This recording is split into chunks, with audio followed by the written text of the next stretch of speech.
Good morning from Hiroshima, Japan. Good afternoon, good evening, good night. Top of the morning to you, wherever you happen to be on this great big earth.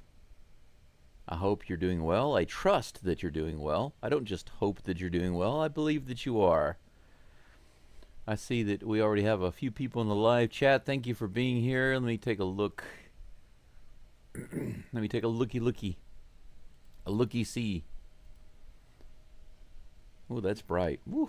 Woo. Too bright. Too bright. There we go. That's what I'm looking for.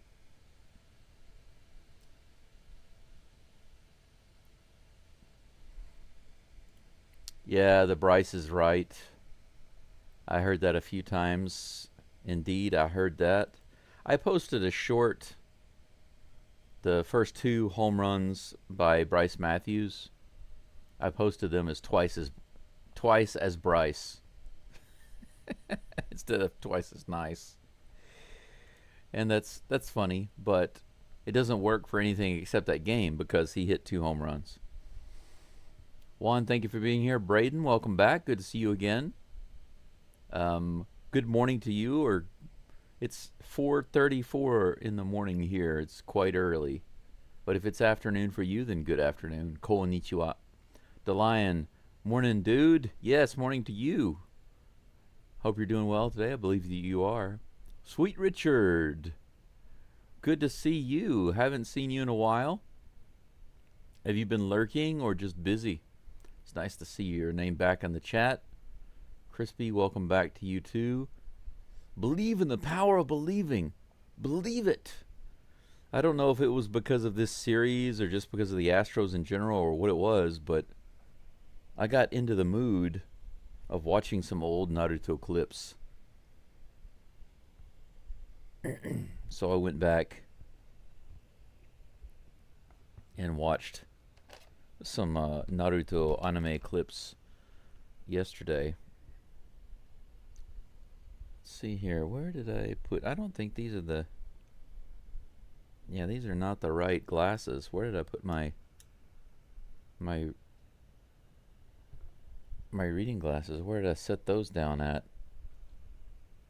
I think I grabbed the wrong glasses here. Pretty sure that I did.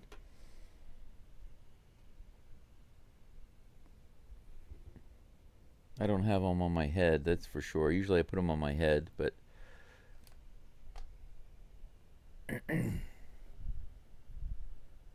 when I put my hat on, they weren't there. Give me just a moment. I'm going to have to see where I put them down at. I was up just a moment ago.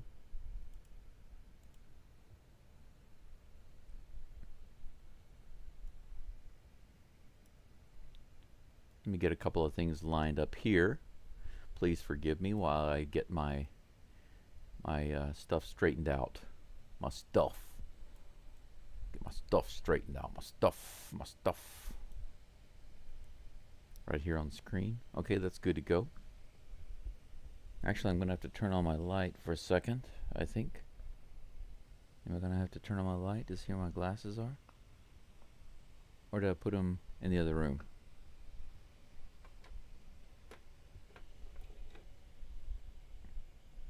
These are not the correct ones. Give me just a moment. I'm going to run in here right quick.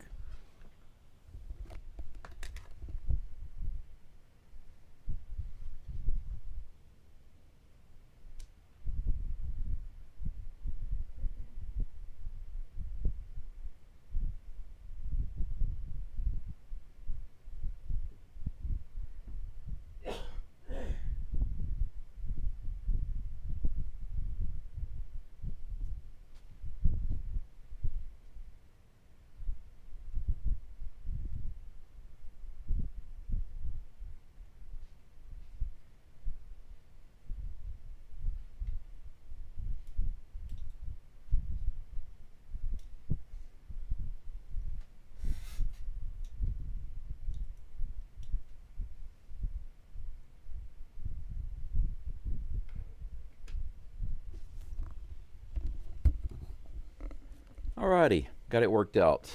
Got it all worked out. It's all good now. We should have the starting pitch in just a couple of minutes, but I'll quickly run over the Astros lineup for you. Guess who's leading off the batting today? It's going to be Taylor Trammell. For those of you who are looking on the screen, you already see his name up on the screen. He's batting first in the lineup, playing center field today. Victor Caratini, the Batman, is going to be at first base today, batting second. Christian Walker in the DH spot, interestingly enough, batting third. Yainer Diaz catching in the cleanup spot. Bryce Matthews batting fifth at second base. How about that? Mauricio Dubon at shortstop.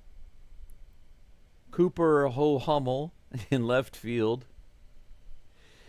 batting seventh. And then batting eighth in right field is Chas McCormick. Interesting. Shea Whitcomb batting ninth at third base. We've got our new guys and rookies juiced up, don't we, in this lineup? We certainly do. But isn't it interesting how they've got Trammell in center field and they push McCormick over to right? How about that? I will say though, Trammell is awesome on defense and he's super fast. So, and he's got a bigger arm than McCormick. So there's that. But that they give him the seniority there over McCormick is pretty interesting. How about that? McCormick batting eighth and all these new guys batting before him. The only guy that doesn't get ahead of him is Whitcomb. Hopefully that makes McCormick get on fire.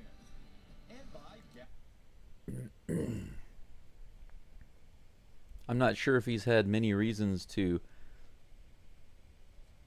feel the need to improve, to secure his position on the team, but if there ever was a time, surely it is now. Oh, yeah, Delian, I just saw your message. Have you seen the lineup today? Yeah. I'm sorry I didn't see your question, but yeah, we just went over that. So I just now, I saw it earlier when they kind of announced it before I started live streaming, but it's definitely a pretty interesting lineup. Yeah, Sweet Richard, you're a lurker. A lurker. Brandon Pfaadt is on the mound. It looks like he's ready to go. We're going to have the first pitch of the game now. Trammell takes one low and inside for ball one. Yeah, starting quite early today, Patrick.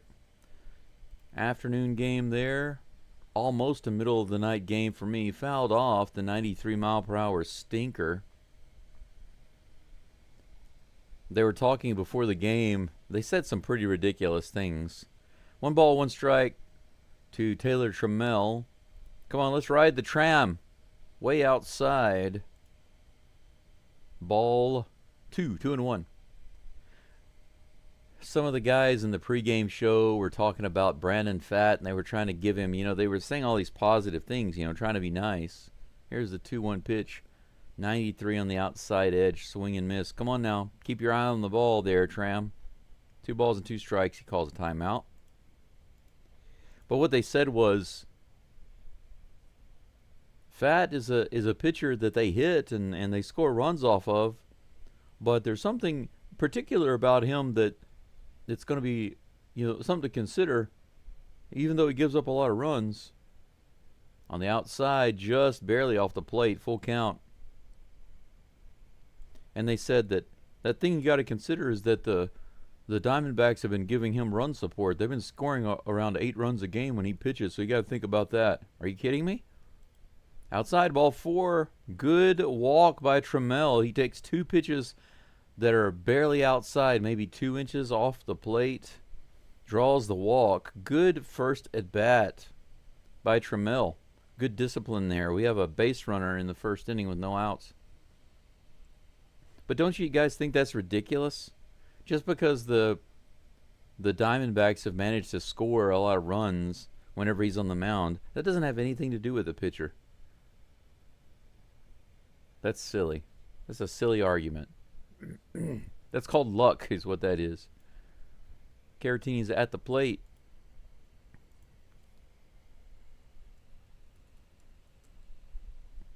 The Batman is up. Yeah, DeLine, you got it. The Batman is at the plate. Strike one. Here comes the next pitch. He hits this one foul off the third base side. Batting lefty today. 0-2 is the count. Yeah, Crispy, you're right. It is the craziest lineup. I think this is definitely... Can you imagine 2 months ago? Can you imagine if somebody show me this lineup? I'd be like, who are these guys? I don't know these guys. Fouled off again. Count remains 0-2. I was able to unpack some of my clothes as I'm moving things around in my house. I got my... This is actually a Air Jordan button-down shirt that I got while I was in China, but it kind of reminds me of Jordan, so I put it on today. Here's a pitch. In the dirt, here's the pitch. Tramel's stealing. He makes it because the ball bounces out of the glove. It looks like he was going to be out. First stolen base of the season for Tramel. It looks like it was a good throw. It was right there, but it came out of his glove. I believe that was Perdomo.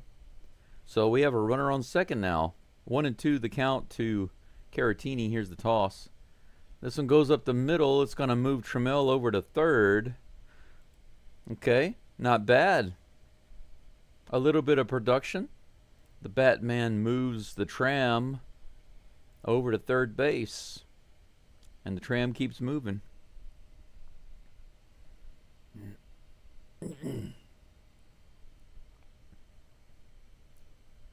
Yes, DeLion, you're right. In response to my comment about the lineup, he says, I would assume we're in last place and sold the team. we just decided that the team was over, right? Christian Walker at the plate. Little check swing on that. That ball hit the inner thigh of the catcher, McCann. He's feeling a little bit of a sting. He's feeling the sting close to the jewels, if you know what I'm saying. He got lucky it was not a direct hit, but it was close. Yeah, Yush, we got that AAA going on. We got new guys and rookies. Mostly. Here comes the next pitch to Walker. Outside, good take. 1 ball, 1 strike. We have 1 out and a guy on third. The tram, a very fast runner. Opportunity. I believe we will for sure. We're about to score a run here in just a second. Here's the pitch to Walker. He goes opposite field all the way out to the right corner, just barely foul, maybe 4 or 5 feet. Almost an extra base hit there. 40 people following the live stream. Thank you guys so much. 45 now. It's going up. Thank you so much. Glad to see that growing. About 19 likes. If you have a moment, I appreciate you adding more to that total. Let's make the channel grow. Let's grow the community. Here's the pitch. Ooh, 91. Right in the top of the zone. Swing and a miss. Walker strikes out. Sky Striker. Christian Sky Striker. Out number 2. It's going to be on the shoulders of Yainer Diaz, who's batting cleanup for the Stros today. You are in an important position, Mr. Diaz. Act like a cleanup hitter. Here's the pitch.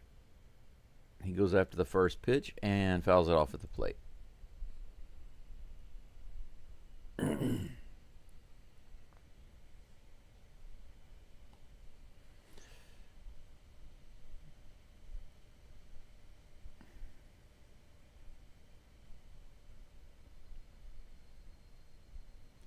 Hey, you're right, Ayush. We have 1 everyday starter.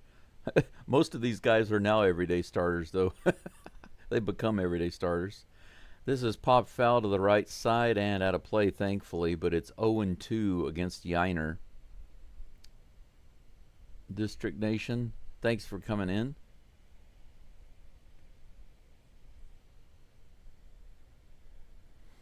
Trammell over at third, waiting for someone to drive him in. Yiner's the one to do it. A little opposite field hit. Got a lot of room out there. They're playing Yiner kind of deep. Wouldn't take much to get a single.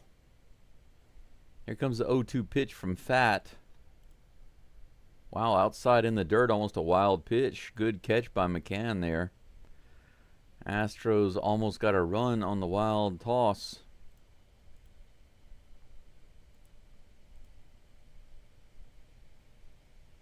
That's why they call them catchers. 1-2. Here's the next pitch. High fastball, fouled off again.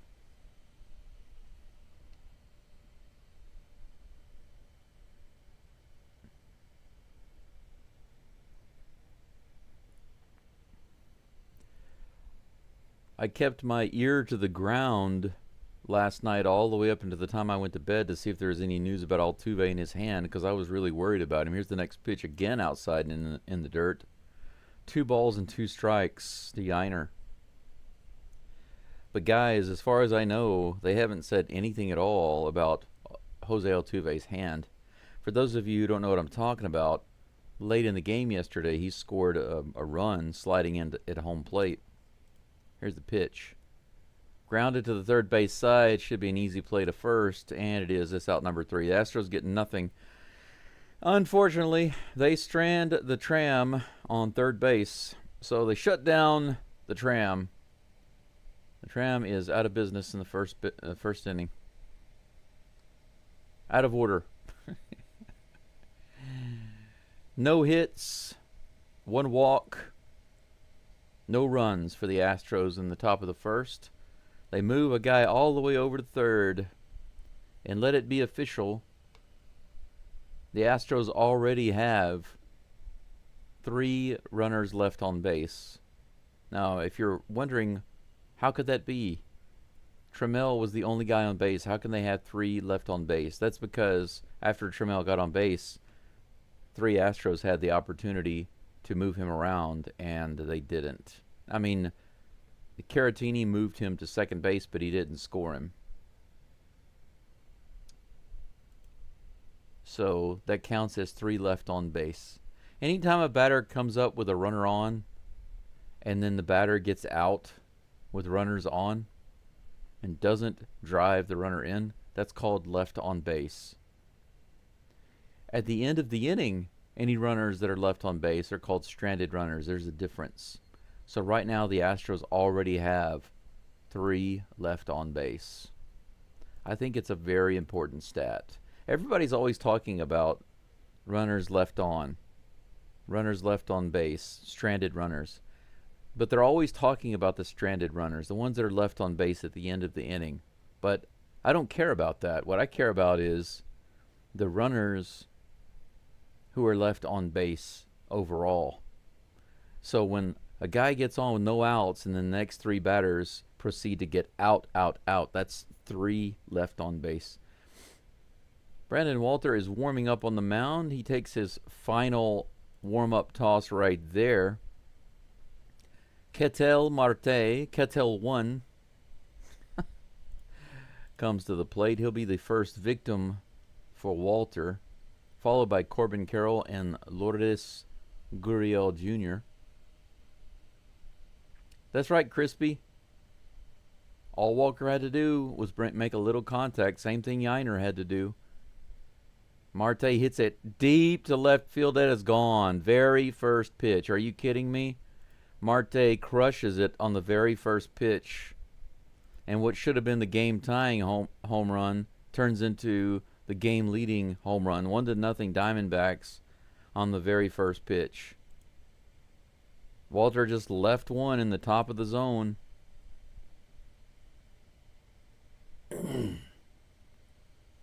That's not what I want to see starting this game. 91 right there in the top, actually just above, you could say between the center and the top of the zone, a little inside, perfectly placed for a home run ball at 91 miles an hour.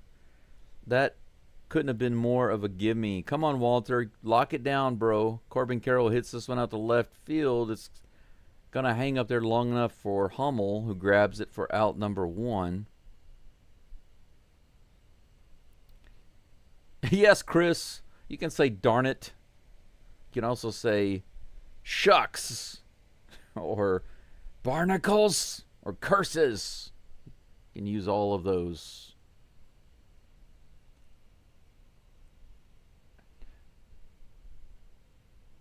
Ayush, yesterday towards the end of the game, Altuve stole home plate. Well, he didn't really steal home plate. I guess he kind of did.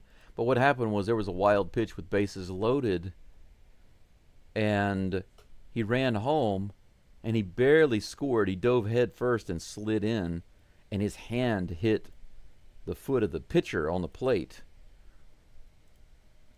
2 pitches now to Lourdes Gurriel, both off the plate. 2 balls and no strikes. Nobody on, 1 out. Here's the next pitch from Walter. Below the zone, ball 3.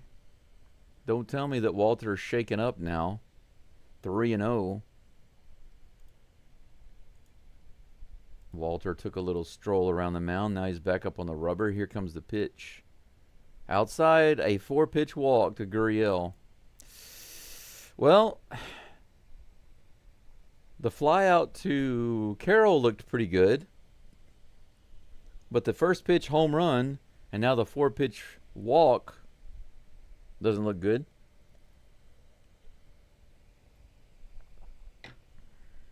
If Walter's going to have trouble, I'd rather him have it early and then get it out of the way. But this is not a guy you want to have trouble against right here. Eugenio Suarez. This guy can swing a beef stick.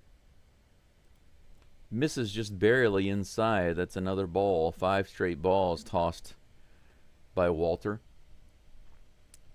Lock TF in, son. I agree. Lock it in. Here's a pitch. Fouled off.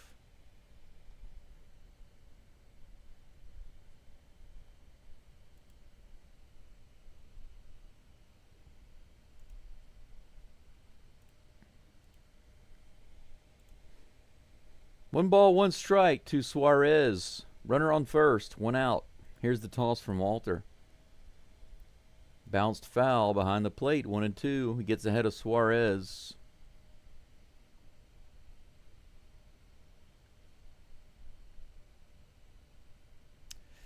Yeah, the Lion. Soft serve wasn't such a good selection for Martel.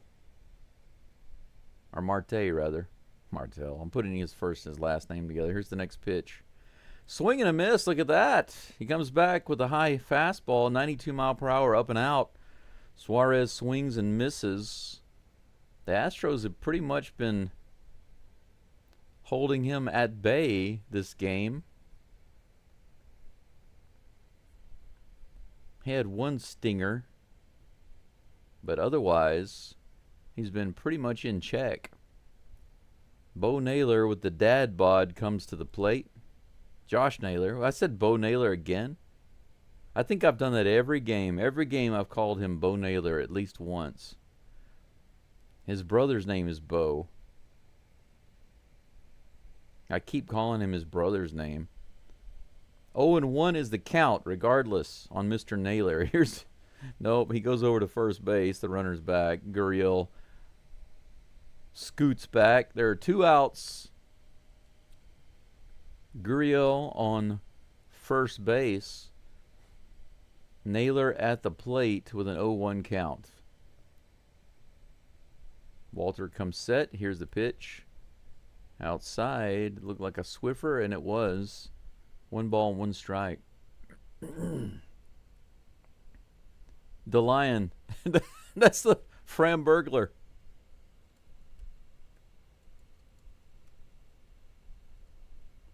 Fram Burglar. This one is hit way up in the air on the infield. Dubon is underneath it, and he'll put it away for out number 3. So the inning starts off not so swell, not so groovy, but it goes by quietly after that. The very first pitch of the inning, a big boo-boo.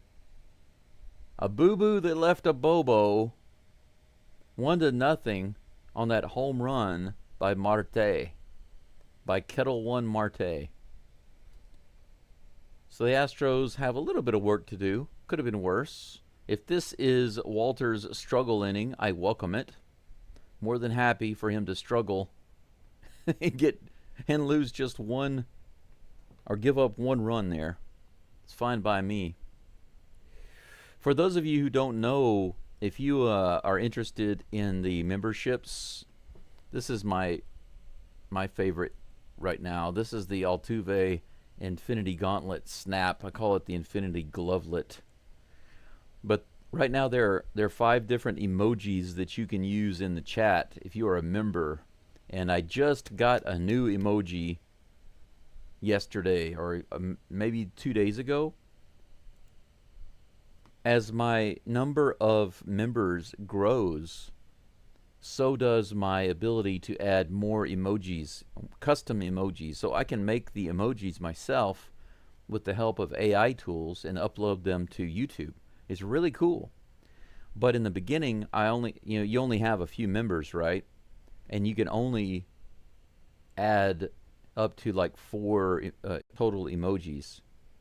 And one of those is what you see back there right now, the Caratini Batman emoji. But then as I get more and more members, I'm allowed to have more and more emojis, custom emojis. I have several in mind that I want to add, but in the future, I'd like to also start voting. I'd like to have my members vote to see which caricature or emoji they'd like to see next. Bryce Matthews at the plate. He shows bunt, pulls back. Strike 1 right down the middle. Bryce Matthews' average is up to 200. He's got 3 homers, 7 RBIs. Is he going to get another homer this game? I sure hope so. This is hit up the middle, ground ball, and he'll be thrown out at first base for out number 1. But how awesome would that be, guys, for Bryce Matthews to have a home run in every game of this series? How amazing would that be? Looking forward to him having opportunities today to do that.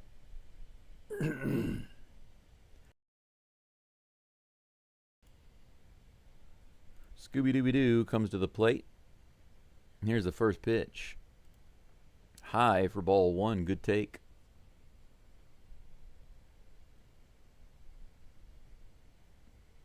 Well, Ayush, I don't think we need to get his pitch count high. We just should be hitting him because he gives up hits. This one's hit high into the air. Carroll comes in and puts it away for out number 2. 2 up and 2 down pretty quick. Brandon Pfaadt, the pitcher for the Diamondbacks, is known for giving up hits and giving up runs. It's what he does. So the Astros don't need to knock him out of the game. They need to score runs off this guy. Now, if they knock him out of the game because they're scoring runs, I'm all for it. But we don't need to get to their bullpen to score runs. 1-0 is the count on that ball pitch to Hummel. Here's the next toss. Hey, look at that. Hummel gets a single right through the right side. Big hole on the right side. Perfectly placed on that grounder.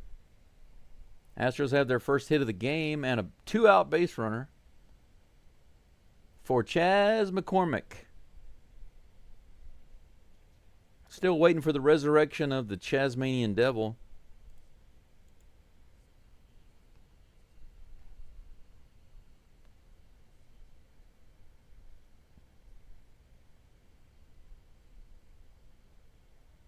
I disagree with you. I think that we have the hitters to get hits today on the inside. But then again, I'm generally a lot more positive. Chaz takes the first pitch in there for strike one and then promptly calls timeout.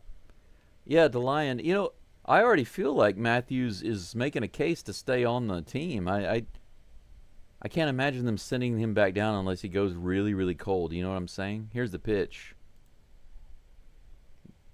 Line drive caught by the shortstop.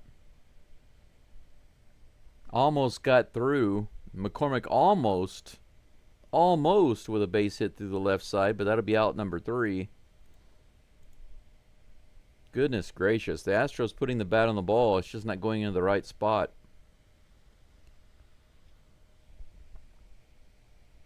Another runner left on base, and we go into the bottom of the second. 1-0 D-backs.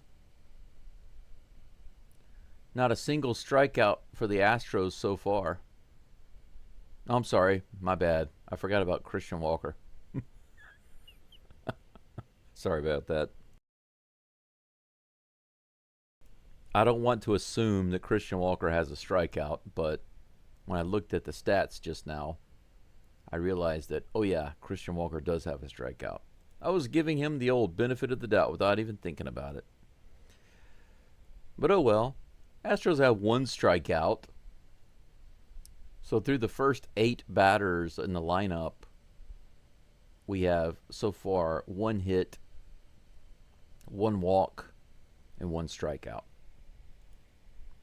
So Brandon Pfaadt is actually having a really good day so far, because what he normally does is not what has happened in the first 2 innings.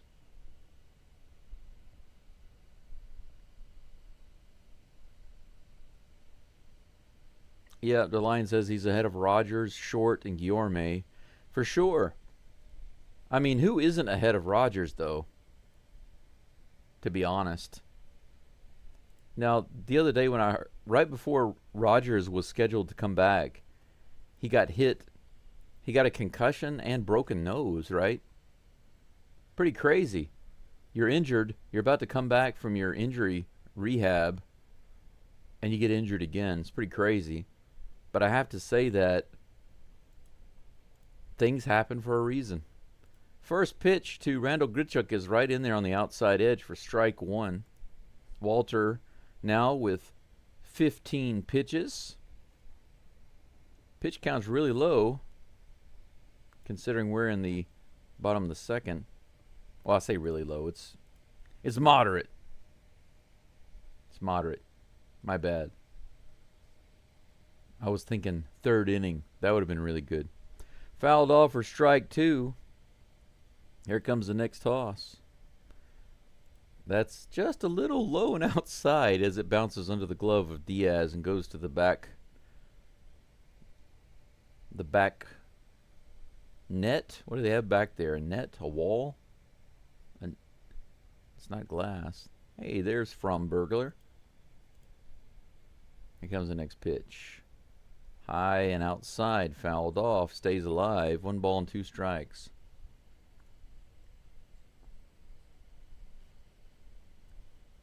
Yeah, we all do that sometimes, Ayush.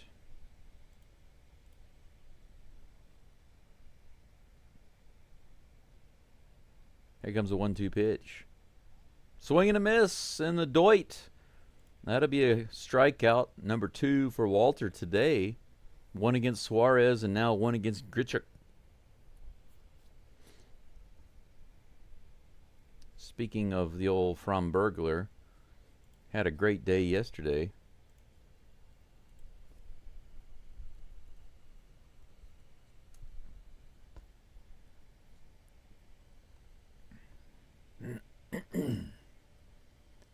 Next batter is James McCann, yield catcher. By the way, longest win streaks in MLB right now, Framber Valdez is in first place, and he's 3 ahead of the next guy. Swing and a miss. 0-2 is the count against McCann. Walter making a bid for his 3rd strikeout right here. You can do it. Here's the pitch. Ooh, that was not a bad pitch. A little high and outside, tempting him to swing. He holds back. 1 ball, 2 strikes. Here comes the toss. Oh my gosh. That was just a little outside, maybe by an inch or two, and he took it. Umpire rung him up. 3rd strikeout. But you know what they say, if it's really close like that, you got to swing.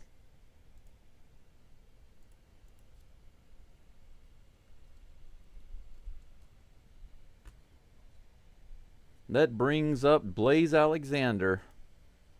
Low and inside. Ball 1.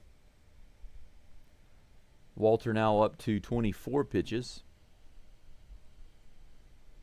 Yeah, let's sweep them snakes. This is hit out in the left field. That's going to be at least a single. He was playing kind of deep out there. He's going to put the wheels on, or put the brakes on. He has to slow his wheels down, rather. Alexander at first base with a single, the 2nd hit of the game for the D-backs.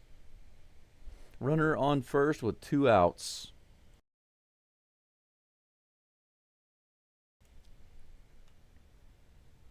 Ninth batter in the lineup. Geraldo Perdomo comes to the plate. See if Walter can get out of this before we get to the top of the batting order. Here it comes. Good pitch on the outside edge. Strike 1, 89-mile-per-hour cutter. 66 people listening in, following along. Thank you for being here. I appreciate it. Like the live stream if you have a moment. And there's a base hit to right field. That's going to send the runner, Alexander, to the 3rd base. Chaz brings it back in pretty quick. I'm sorry. Oh, yeah, that's right. Cam Smith is not in the game today. Still trying to get used to who's in the outfield there. Runners on the corners. So suddenly, you know what we have here? We have ourselves a Gordon old-timey jam. The jam kind of applies to any pitcher, I think. Anytime they get in a little jam, it's a Gordon old-timey jam, in my opinion. Outside,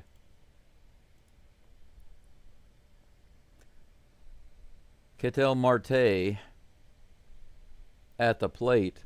Very first pitch of the game, hit it over the fence. Runners on the corners here with 2 outs. 1-0 is the count. Here's the toss. Hits this one high in the air. Christian Walker is underneath it. No, I'm sorry, Caratini. He puts it away for out number 3.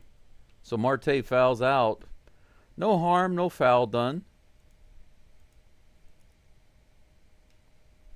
So Brandon Walter picks up a couple of strikeouts, gives up a couple of hits, and then gets out of the inning with a foul out on Marte.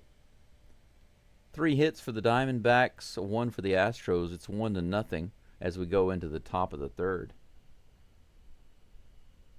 That's right. Get out your biscuits. He's in a jam. That's right, Max.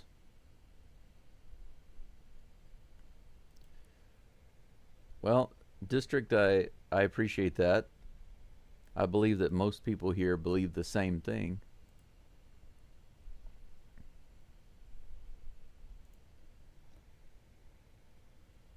It is 5:11 in the morning here, and I think it's time for a second cup of coffee.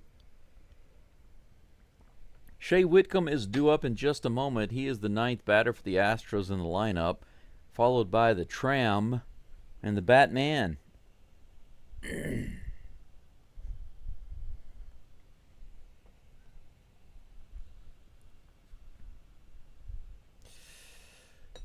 I think I can use the same coffee grounds, but I want to add 1 spoon of fresh ones just to make it a little nicer, a little richer flavor. You know what I'm saying? Maybe just a little more. There we go. All right. I'm glad I bought this really huge thing of coffee from Costco because, man, I go through so much doing these games. It's ridiculous. It's redonkulous.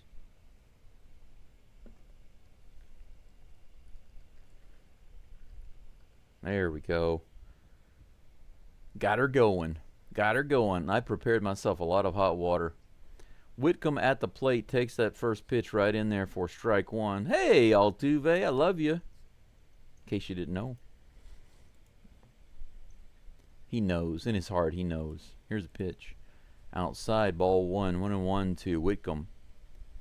Altuve might not know me in his waking life, but he's probably dreamed about me. He's like, who's this guy giving me a hug in my dreams? I don't know who it is, but he sure does love me.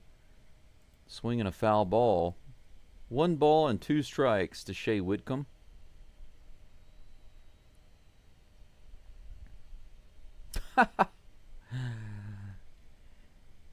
.511 baseball feels like a dream sometimes. How about 311 baseball? That happens sometimes. Sometimes these games start really early. I have to go to bed, try to go to bed like at 8 or 9 and get some sleep. It's difficult to do. 2-2 is the count to Whitcomb. Here comes the toss. Outside, good take. That was about 3 or 4 inches out of the zone. And we have ourselves a full count. There are a couple of awesome guys right there. Here's the full count. Inside, swing and a miss. Could have been ball 4. Whitcomb tried to go after it. Couldn't get it. Out number 1. Strikeout for Brandon Pfaadt. Well, how do you get struck out by Brandon Pfaadt? The only 2 guys that have managed to do that in this lineup so far are Shea Whitcomb and Christian Walker. By the way, there's that slide I was talking about, guys, yesterday. Good take by the Tram for ball 1. That ball was just barely outside, maybe 2 inches. Here comes the 1-0 pitch. Again outside, 2-0. Yeah, they're showing that celebration after they confirmed he was safe. He was so excited about that. It was funny. 2-0. Here's a pitch. Inside, fouled off at the plate. 2 balls and 1 strike. Could have been ball 3, just a little inside. He got himself on the foot. He's kind of walking it off.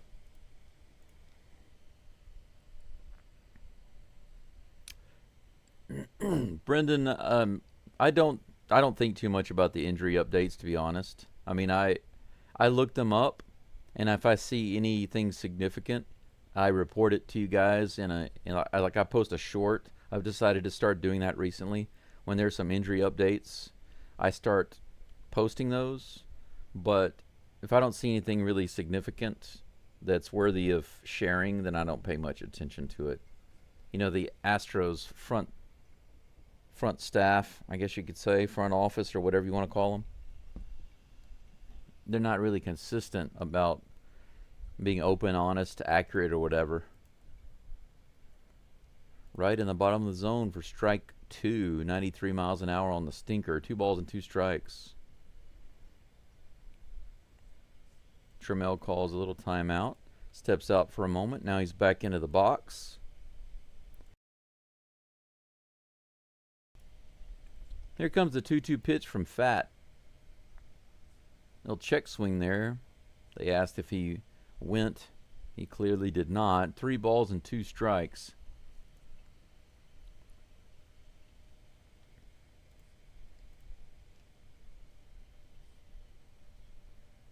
Here comes the 3-2 pitch. This is hit high in the air. Looks playable to left field. And it is put away by Gurriel for out number 2. So nobody on base for the Batman, Caratini.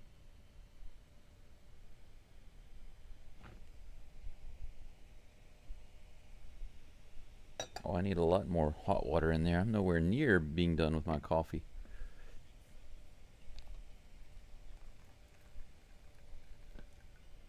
Here's the next toss. The first one to Caratini. Fouled off. 87-mile-per-hour changeup. Strike 1.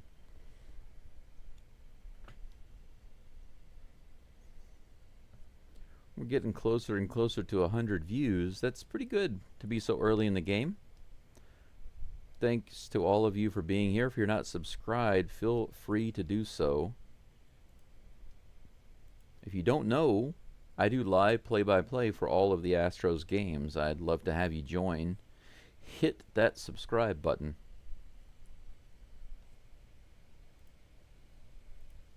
One ball, one strike to Caratini. Here comes the toss. This is hit out to left field. Looks like an easy fly ball for Gurriel, and he does put it away for out number 3. 1, 2, 3. Brandon Pfaadt again has an easy inning. He's getting very, very lucky against the Astros right now. One hit, just one hit, and no runs for the Stros through 3 innings. We go to the bottom of the 3rd. Brandon Walter back up on the mound in just a moment. The D-backs with 3 hits. Corbin Carroll is due up, followed by Lourdes Gurriel Jr. and Eugenio Suarez. His first name is so strange to pronounce, Eugenio.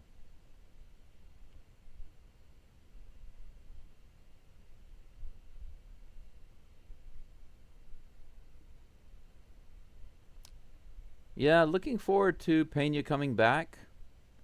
There was a little discussion by a few different podcasters about Yordan's hand problem being a little more than just a simple injury.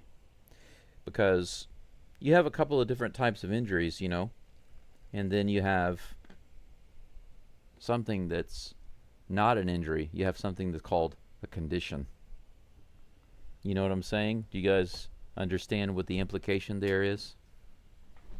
So, for example, if you're at the plate, you swing the bat, and the ball hits you on the hand, and it breaks your finger, or breaks your hand, or something like that. That's a condition. It's just a temporary condition. It's a temporary problem. You get your hand treated, maybe you get it wrapped up. You just need a little time, you'll heal. No problem. It's no problem. It'll heal. You might be off for a while, but it'll heal. But if you have a permanent condition problem, that's different. Corbin Carroll takes that first pitch outside for ball 1. The Swiffer missing way outside. And we're talking about arthritis and stuff like that. This is hit out to left center field. Trammell is back. He makes the catch at the wall. Good play by Trammell to rush out there to the warning track, quickly get underneath it and make the catch. He was tracking it and looking at the wall at the same time. There's a little corner right there where the wall changes direction. He played it well and got the out, one away.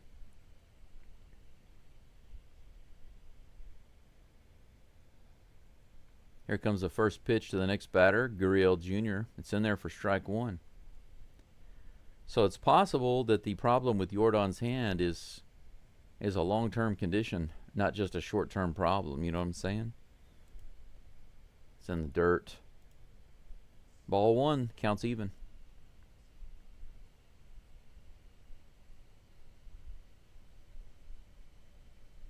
Here comes the next toss.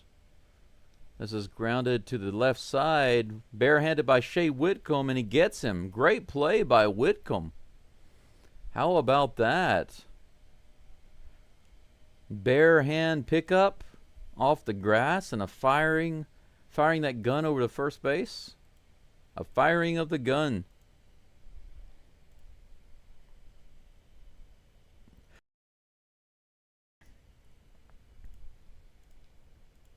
Good play by Whitcomb. 2 away. Suarez at the plate. Right in the top of the zone. 79-mile-per-hour Swiffer. Strike 1.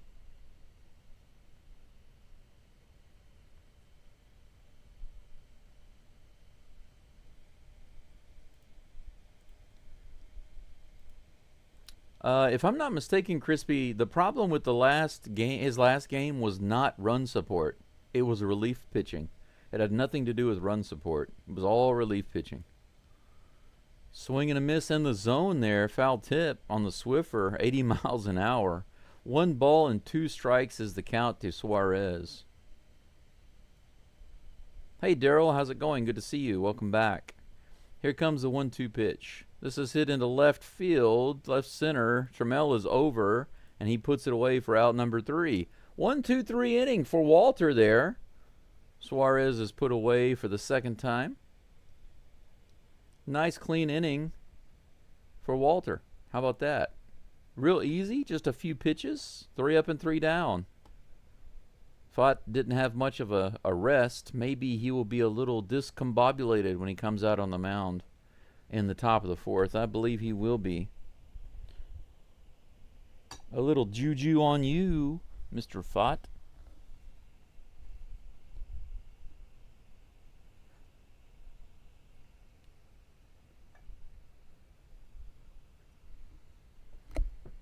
If you look at a game where the Astros lose 6-1 and you say that the problem was the Astros weren't hitting the bat, then you don't understand you don't understand the situation.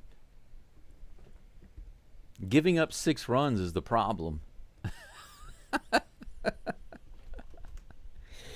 It's because even if the Astros had scored 4 or 5 runs, they still would have lost. So, I mean, if you score 4 or 5 runs, that means you're giving your pitcher some run support. Now, if your relief pitchers give up 5 runs, then holy freaking cow. That means you have to give you're not just giving run support in order to cover that.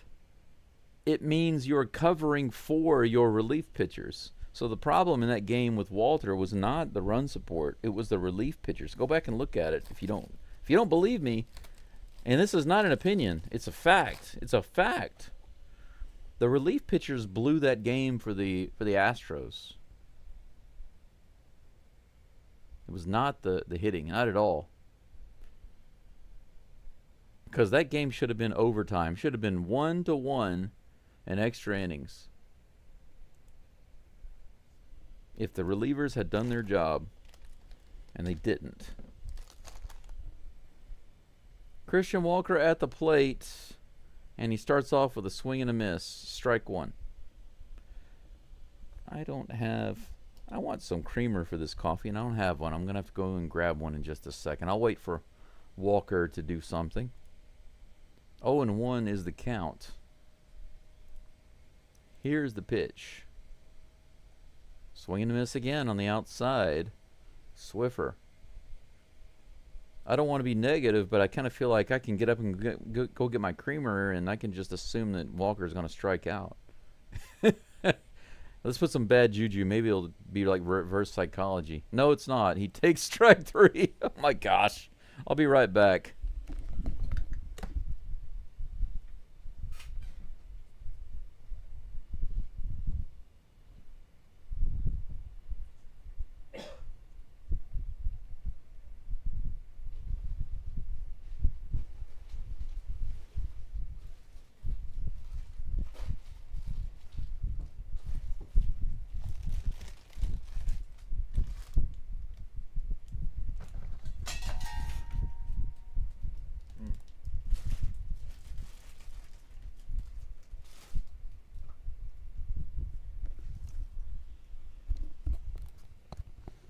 Too much stuff in my way. Yainer Diaz is at the plate. First pitch was a strike, but he takes that next pitch and ropes it out into left field for a single. As soon as I get my butt in the chair, Diaz, what was he doing there? Riding Bronco? Bryce Matthews comes to the plate with a runner on. Is this where we take the lead? I think it is. I think this is where Bryce Matthews gets his 3rd home run of the series. Heck yes. First pitch from Fott is on the way. 1 out, 1 runner on. Too far inside, ball 1, good take.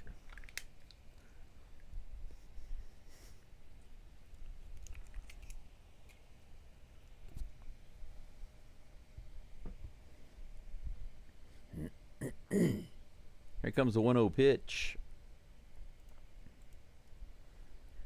Grounded sharply down the third baseline. 1-1 is the count.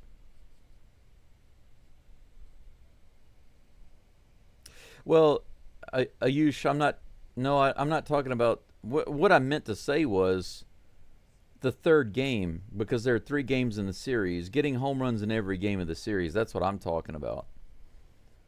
That pitch is a little far inside. Good take. 2-1.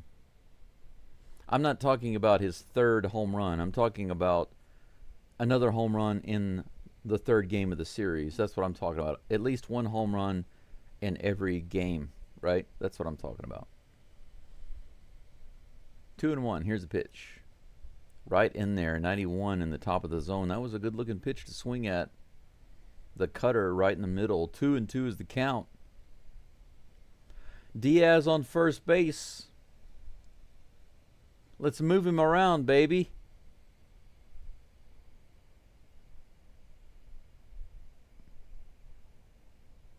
Hit another home run. Thrice Matthews. Here comes the pitch. Grounded off his foot. Didn't look like it bothered him, though. That's good.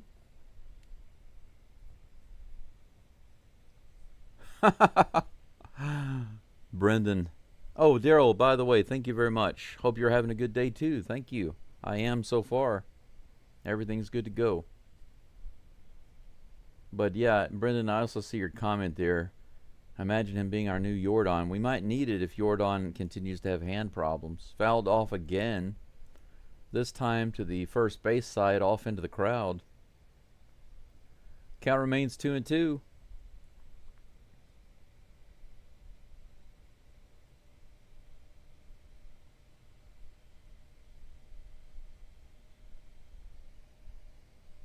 Here comes the 2-2 pitch from Fott.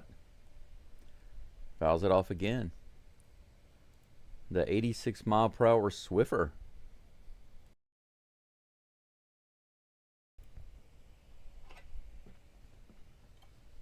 I'll tell you what, though. It's clear that Bryce Matthews has improved heavily since he first came in. Here's the 2-2 pitch. Swing and a miss, low and outside. Good pitch, though. The pitch was perfect. Right on the lower outside edge. Lots of movement. Swing and a miss. Couldn't have been any more perfect than that because it was a strike either way. Matthews couldn't get his bat on it. 2 away, and that brings up Doobie. Let's see if the veteran can doob a little better than that. Outside. Ball 1.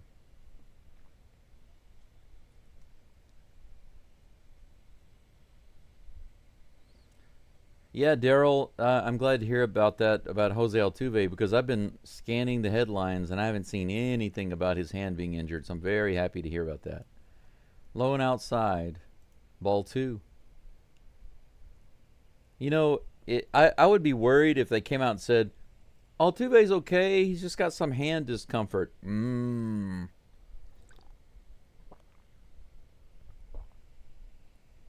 comes the 2-0 pitch. Doobie pulls out of there like it was going to hit him, but that was on the inside edge. Strike 1. Good acting there, Doobie. But it didn't work. Kind of like Caratini when he does the little dance, you know. And it's on the inside edge. 2 balls, 1 strike. 2 outs, runner on first. Little high. Good take. 3 balls and 1 strike. Doobie's got a hitter's count.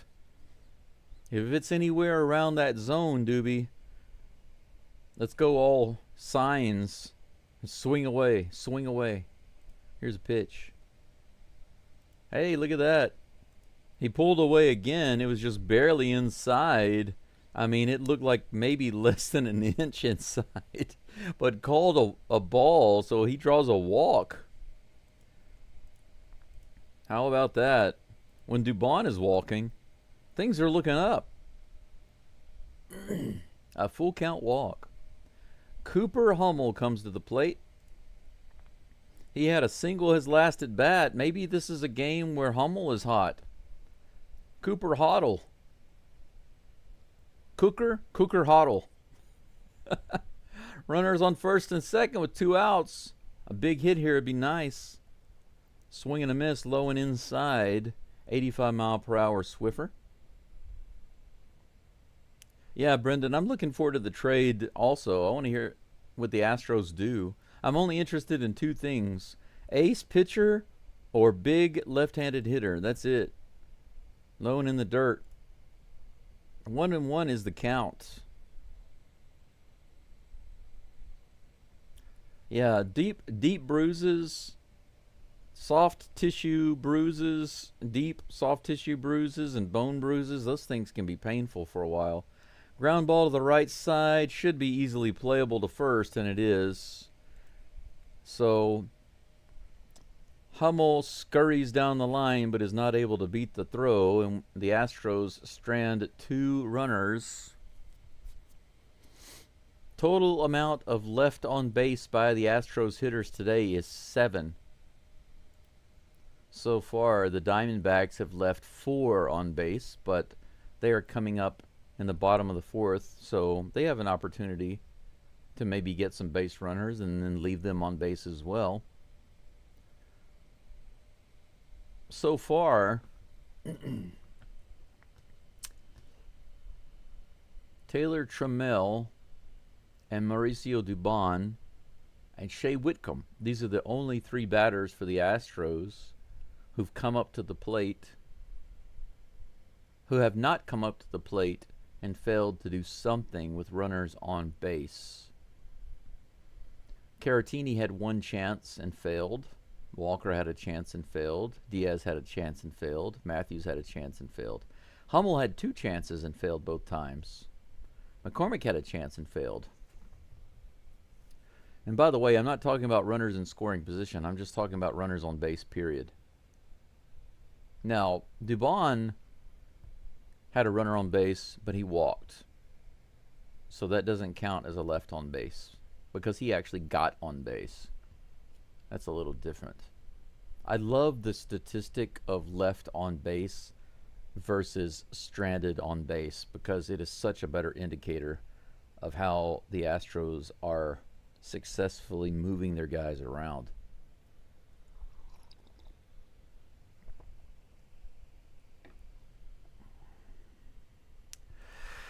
All right. We are creeping up to 800 subscribers, so I want to tell you guys and gals thank you very much. Over the next couple of months, as we get through the end of the season and into the playoffs, simultaneously there might be some changes for me. I would like to continue my channel, keep producing content, get ready for the next season. That's my hope. That's what I would like to do. But it just depends on a few factors. Walter's first pitch inside for ball 1. He's got Josh Naylor at the plate, not Bo. He popped out his last at bat. Here comes the next toss. Right in the bottom of the zone. Strike 1. 1-1 is the count. But depending on how the channel goes and a few other things here, it will determine what I'm able to do. This is hit to center field. Trammell comes in. He has to make a little sliding catch there. No problem for the Tram. Full speed ahead for the Tram on that catch.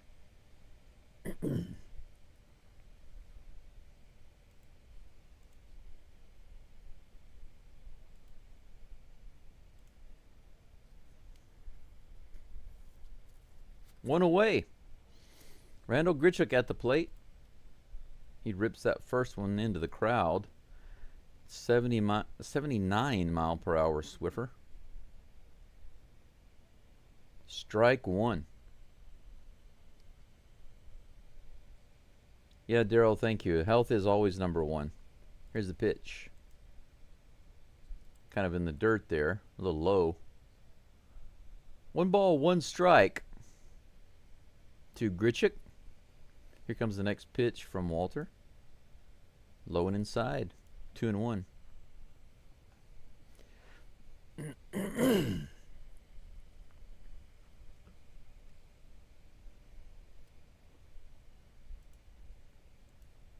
2-1 is the count. Here comes the pitch. This is hit up the middle. Is it going to be playable? Yes, it is. Right at Tram. It doesn't have to move for it.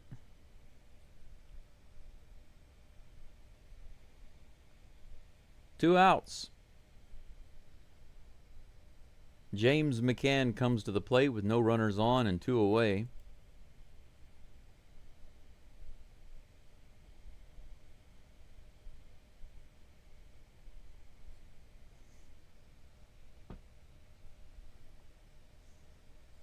Here comes the toss.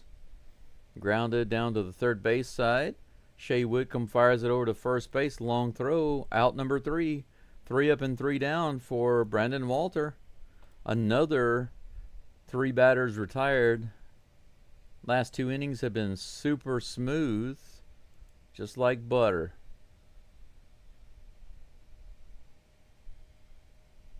We go to the top of the 5th. Astros down 1-0. 3 hits for the Diamondbacks, 2 for the Stros. Chaz Maybe Devil. Ah, there we go. Chaz Maybe Devil. There we go. Chaz Maybe Devil is what he is right now. Chaz Maybe Devil.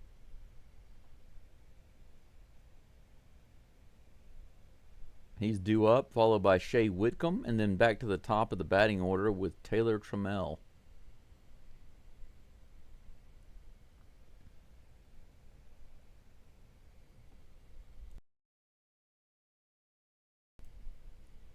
If for some reason I'm not able to continue my channel due to health or other personal issues related to that, I'm thinking about looking for someone to take over the channel. But that's not something I'm actively doing right now because it's not necessary. However, the unfortunate fact is that my primary source of income is my partial disability, which comes to me every 2 months. It sounds good, but it's $350 a month on average. So every 2 months I get $700. And you can't live in Japan, even if, I actually own my house here. I own my car. But you literally cannot live on $700 every 2 months. That's not possible. And because of my visa, I'm not allowed to work. I'm allowed to do YouTube. They let me do that. They don't consider it a job. And so donations and things like that, all of those things are okay. I talked with the immigration lawyer about it. They said, no problem. Have fun on YouTube. So here I am. I've got 2 main channels, but it's not pulling the money in. I get a little bit from you guys, and I appreciate that, but it's not a full-time income. McCormick grounds out to shortstop on the very first pitch. 1 down. Fott continues to look like an ace so far in this game. Shea Whitcomb comes to the plate. I feel a hit coming on from Shay. Sachet. Here's a pitch. Right in the zone, 90 miles an hour on the changeup, strike 1.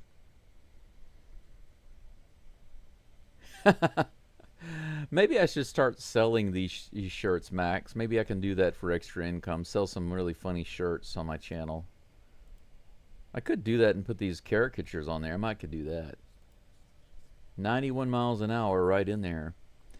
I will say though, I'm not sure if that'd be allowed, to be honest, if I had a YouTube store or a shirt store or something like that. If I set it up through someone else. Shea Whitcomb comes through like I thought he would. I had a feeling he was going to hit, and he sneaks it through right past the shortstop, Marte. He's on first base with a single. 3rd hit of the game. Now the Astros and the Diamondbacks are even in hits. The Tram comes to the plate. Let's see if he's pulling out of the station today. or at this at bat. 69 pitches now for Fott. The 70th one might be his undoing. This might get the bullpen warming up for the Diamondbacks. Here's the first pitch. Nope. He goes over to first base. Pitching coach over there looking really closely at what's going on right now. He's a little worried. He's worried. I can see it on his face. First pitch to the Tram on the way. High and outside, ball one. Yeah, Mr. Antonio, I sure did. I just thought the Whitcomb was due. He didn't get it last at bat. He just seemed due to me. I'm looking at statistics and averages, and I just feel like he was due. Here's the pitch. Outside again, way outside. 2 balls and no strikes. Fott suddenly scared of the Tram.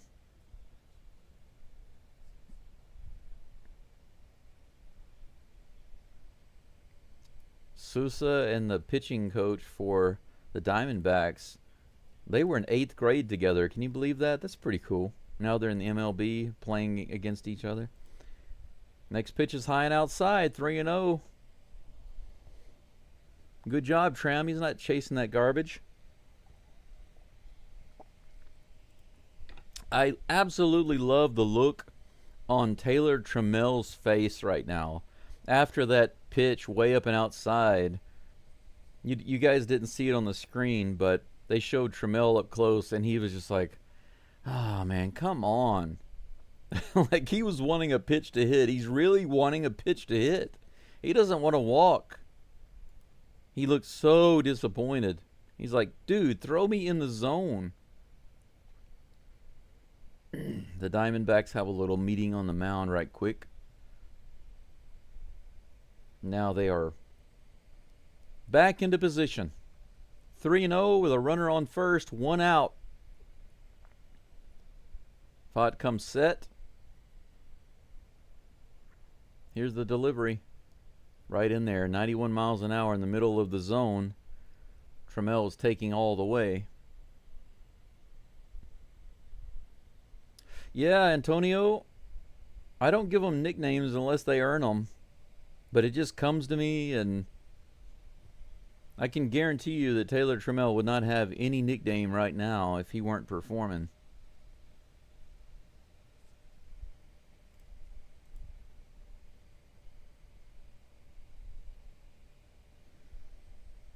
Three balls, 1 strike.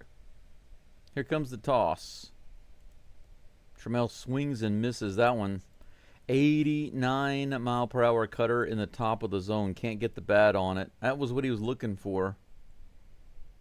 Maybe he was surprised that he actually got a pitch in the zone. But now he knows that he can. He's going to be excited about that. He's probably really excited and pumped. Man, I can hit one now. Whitcomb runs on that pitch. Fouled off. Line drive on the third base side. Whitcomb's going to have to go back to first base.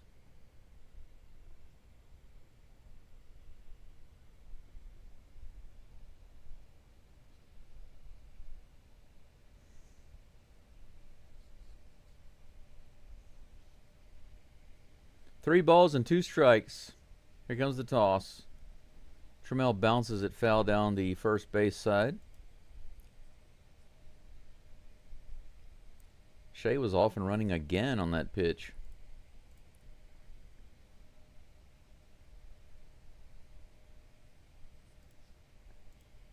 They're laughing about it over at first base. Another full count pitch on the way from Fott.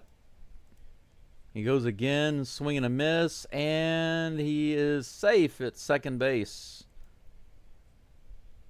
First major league stolen base for Shea Whitcomb. So Trammell gets his first stolen base today. Whitcomb gets his first stolen base today. Unfortunately, Trammell strikes out. Oh, now they're saying Trammell interfered with the throw from the catcher.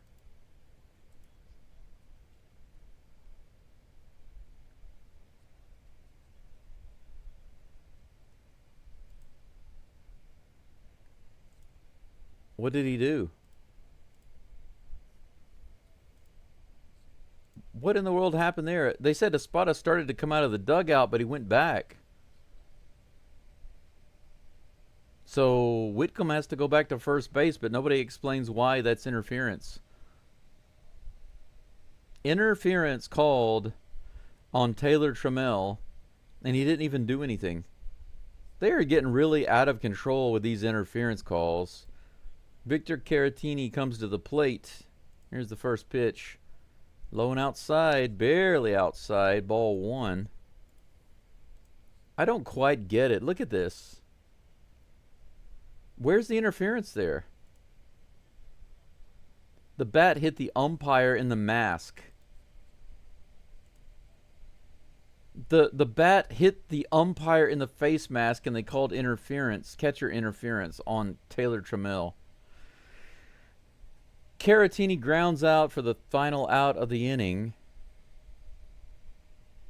Guys, I swear to you, no joke, the umpire called a retaliatory interference against Taylor Trammell because he got hit in the mask with the backswing by Trammell. Not the catcher, the umpire.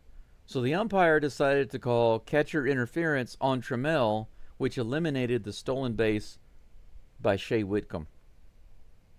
How do you like that? How is that for a spiteful umpire? The umpire gets hit in the mask with a backswing when Whitcomb is trying to steal second base. The catcher comes up no problem and makes the throw no problem. Trammell doesn't touch the catcher, doesn't get in front of the catcher, not at all. But his bat hit on the backswing, okay, not his fault, hits the umpire in the mask, and he immediately calls interference, catcher interference on Trammell, and makes Whitcomb go back to first base. You can't make this stuff up. Espada, this is the second time this has happened on the Astros where they've called interference on the batter in the past couple of days.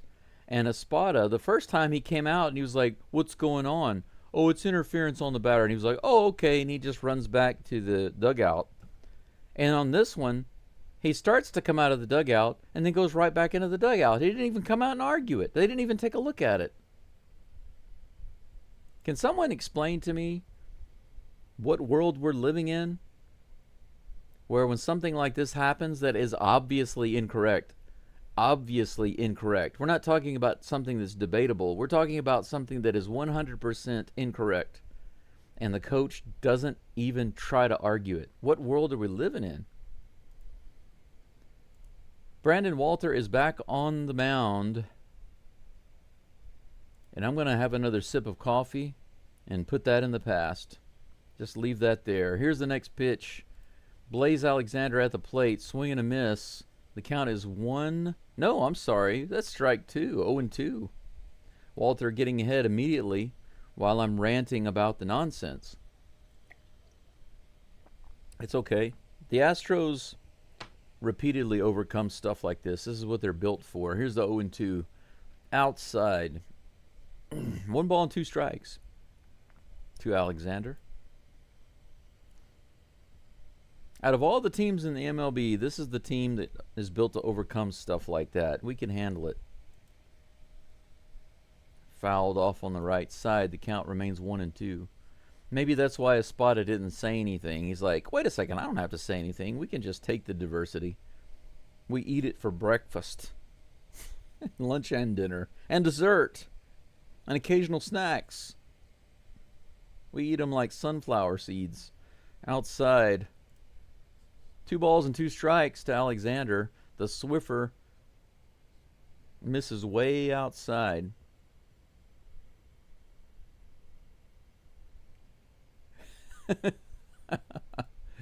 Here comes the next pitch, the 2-2. Another changeup outside. Rather, another pitch outside. That time a changeup. Different pitch, same result. Full count. Should have let the ump have it, Daryl says. I agree. At the very least, argue. Swing and a miss. Walter picks up a strikeout on the high cutter. How about that? Good job, Mr. Walter. Walter now up to 52 pitches. I think that's 5 strikeouts for Brandon Walter. Now he's facing Geraldo Perdomo. A little high there. Ball 1. Max says, no one's here to see the Astros play the Snakes. We come here to see the umpire call the game. Man, that guy's awesome. Yes. Who cares about baseball? All we care about is what happens to the umpire. Everything is about him. He is our sun. Without him, we are nothing. 1 ball, 1 strike to Perdomo with the foul ball there. I agree, Crispy. The Spiders should definitely stand up. There's a time to argue and a time to just let it go. That was the time to argue. 92, too far inside. 2 balls and 1 strike to Perdomo. Worst case scenario, he gets thrown out. Maybe it fire up the offense. Who knows? It could. That's hit down the left side. It's going to be fair. Perdomo's headed to second base. It's fired in. But he's easily going to be able to get there. That's a double. Perdomo is leading the Diamondbacks in doubles. Seems obvious. You can see where he barely gets it right down the line. Just right on the bag. Couldn't have been more perfect. Cut off by Hummel, but not quick enough to keep Perdomo from taking second base. 4 hits now for the Diamondbacks. 1 out. Runner on second for Ketel Marte. Here comes the first pitch from Walter. This is hit high in the air and foul out of play on the right side. 0-1.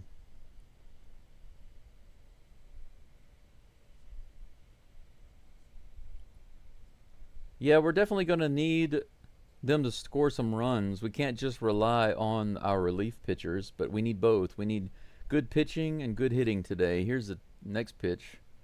A little outside, but called a strike by the ump. 0-2 is the count.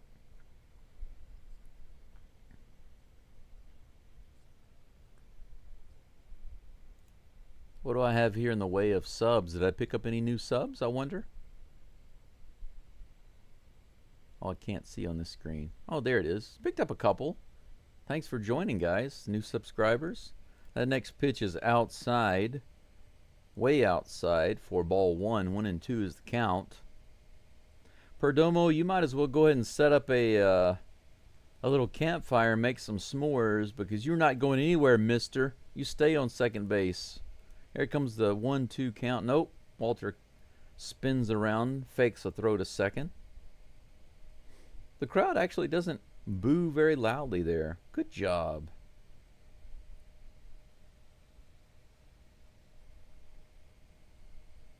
One, 2 count on the way. Here comes the pitch. Fouled back. Count stays 1-2.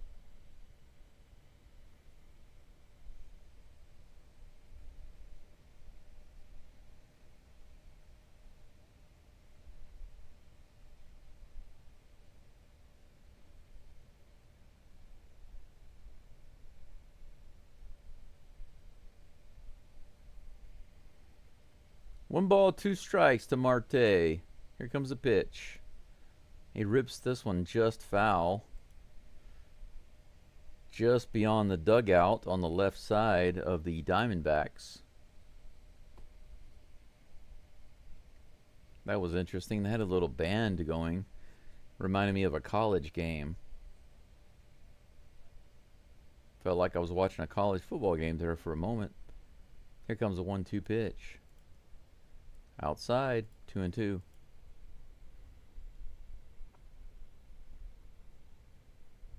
Yeah, Antonio, I like the Framburglar. That's funny.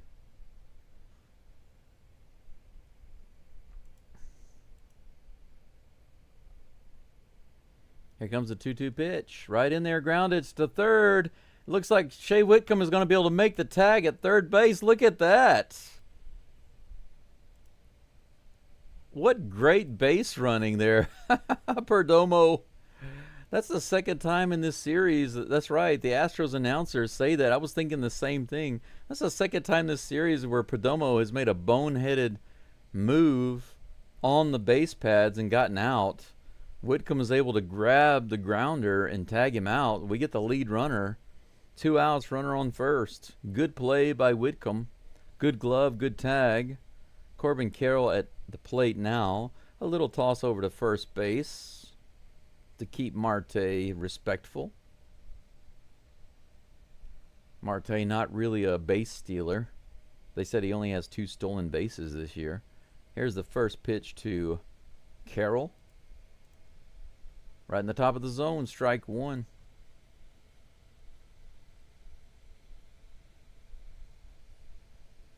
Yeah, it was heads up. Astros good D, but Perdomo was sleeping. Here comes the pitch.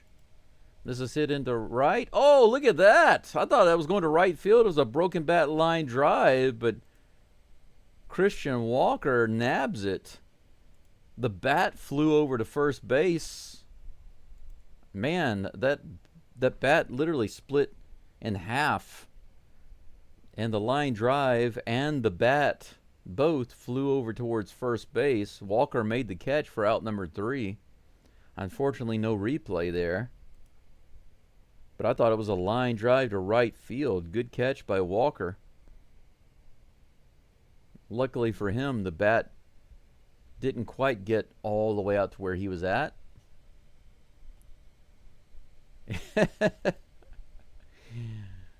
Yeah, that was a different kind of Batman. Holy smokes, Batman. Jinkies.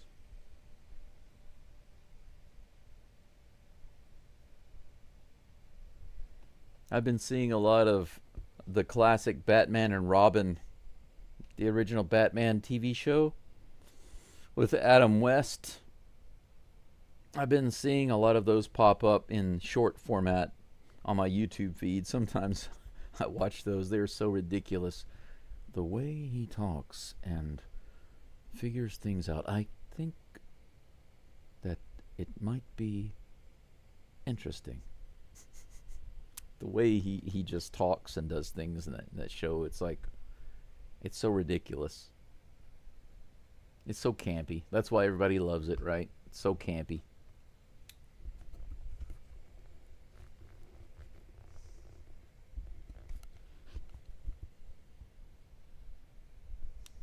I really would like to get myself a nice microphone that I can put out here and take this headset off, simply because this gets not only too hot, it gets uncomfortable. It starts to hurt because with the glasses and the hat and the headset, even if I make it as loose as possible, it starts to get uncomfortable. That's a future purchase, hopefully. Christian Walker is at the plate. Let's see if he can do something other than strike out. He's got 2 Ks today. Here's the first pitch.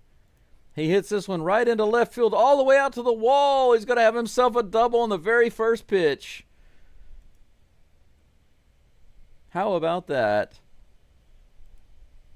At least 1 hit in every single game against the Diamondbacks in this series. Right there. Boom. Inside sinker. And we have ourselves a second base runner lead off here in the top of the 6th. Is this the beginning of the end for Fat? We'll see. Yiner McShiner comes to the plate. Drive him in, bro. Opposite field, boom. He does hit it opposite field. It goes all the way out to the wall. Is it going to carry? It's off the wall. Opposite field, off the wall. Called it. Walker is going to be held up or waved in. He's held up. What? Are you kidding me? Walker did not think that ball was going to get down, so he waited at second base. So we have runners on second and third. We don't score. Walker waited and waited and waited, and by the time he took off running, he was not able to score. How do you not score on that? Terrible read by Paris Chica and Christian Walker. Walker actually went back to tag. Terrible read. Terrible, terrible, terrible. Terrible, terrible. If I were Charles Barkley, I'd say terrible, terrible.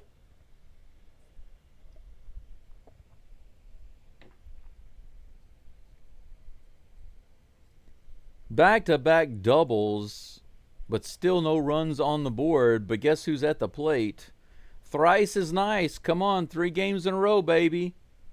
He goes after that first pitch, 92 in the bottom of the zone. Stinker. Swing and a miss. Strike 1. Come on, Bryce. Stay calm, bro. Stay calm. You got this. 0 for 2 today, but he's about to be 1 for 3. Here's the pitch. Ground ball to shortstop, and he fumbles it. It's going to be an error on Marte. Walker scores. How about that? It's 1-1, baby. 1-1. 8 RBIs now this series for Bryce Matthews with the fumble by Marte. Such an easy play, and he couldn't grab it. Where's the ball? No, where's it at? How about that? Yeah, I think he does have the RBI, even with the error. I think he gets it. That is an error, by the way. It's obviously an error. All right, good job, Mr. Matthews. Doobie comes to the plate with runners on first and second, no outs. They toss it to second. Fat trying to pick off the lead runner there, but he's back.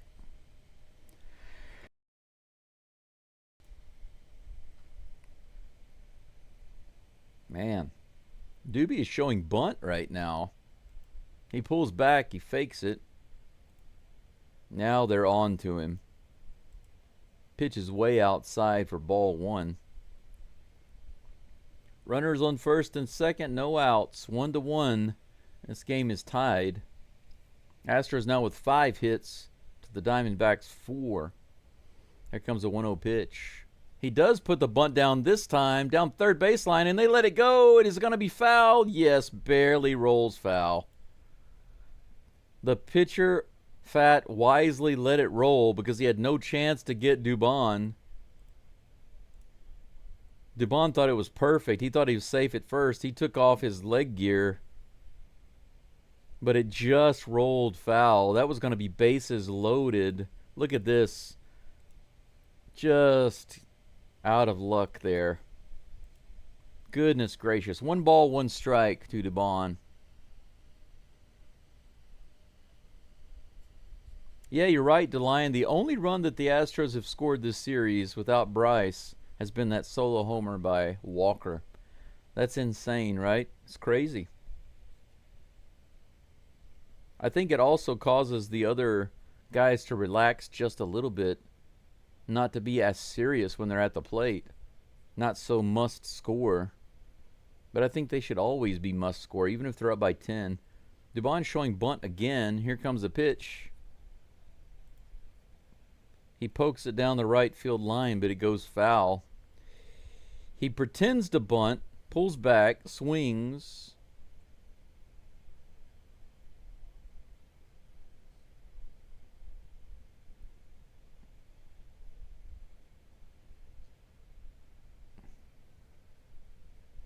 One ball, 2 strikes.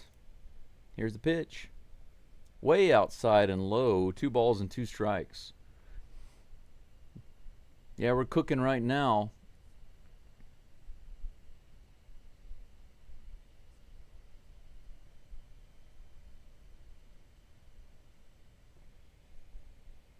Here comes the pitch. The 2-2. A little low. Good take. Good call by the umpire. Ball 3. Full count. Runners on first and second. Full count. No outs. Timeout taken by Doobie.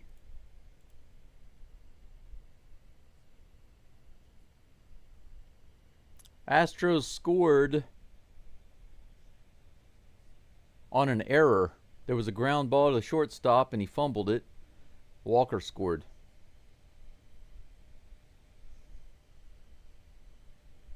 Here comes the full count pitch.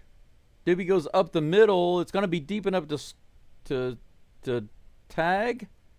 Yes, Yiner tags and gets to third. Okay, so we have runners on the corners with one out. Good job by Yiner to hustle over to third. Thank you guys for following along on the live stream. It looks like we have about 140 people following at the moment. I'd appreciate it if you would like the live stream. Take a moment to like it so I can continue to grow the channel. Looks like we're going to have a pitching change. They're going to go ahead and say that's it for Fott. They're going to bring him out. Not going to let him face the terror that is Cooper Hummel. But then again, you know, Hummel is making contact with the ball today. And he is a switch hitter. So there's that. So we have runners on the corners with one out. We've tied the game up 1-1. 5 hits to the Diamondbacks, 4. Cooper Hummel at the plate in just a moment to face the new pitcher for the Diamondbacks here in the top of the 6th. Chas McCormick on deck and Shea Whitcomb in the hole. We got all of our big guns coming up. Cooper Hummel, Chas McCormick, and Shea Whitcomb. Hey, Texas Dave, good to see you. Welcome back.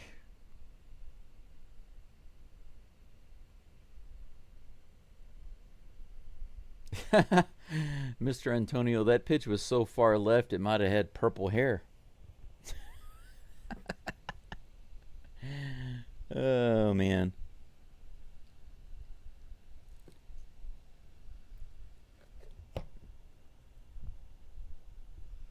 I could make myself some more coffee, I believe. Might as well.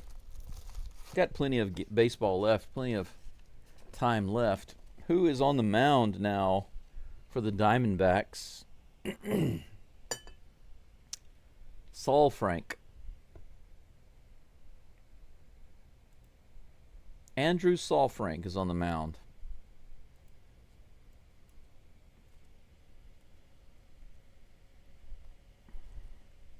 Saul Frank is going to be facing Hummel right now with runners on first and third. Here comes the first pitch in the dirt. Starts off his mound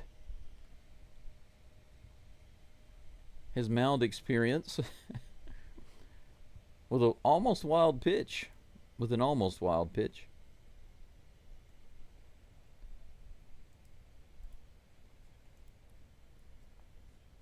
One ball, no strikes. Here comes the next toss to Hummel. He hits this one hard. Man, he crushed that one to left field into the upper deck. Holy cow. That was gone. That was a blast. The crowd was so silent on that one, but it was way foul. That was further than the Marte hit, but it was foul. Woo, missed opportunity. 1-1 is the count.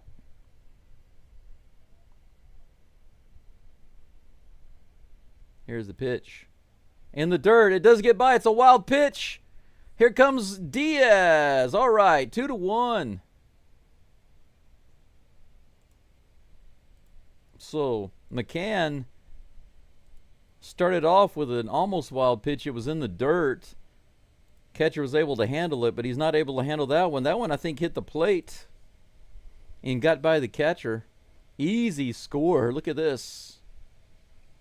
Yeah, right off the back of the plate. Catcher couldn't handle it. 2-1, Astros. Fine by me. McCormick on second base, fouled off. I'm sorry, not McCormick. McCormick's not on second base.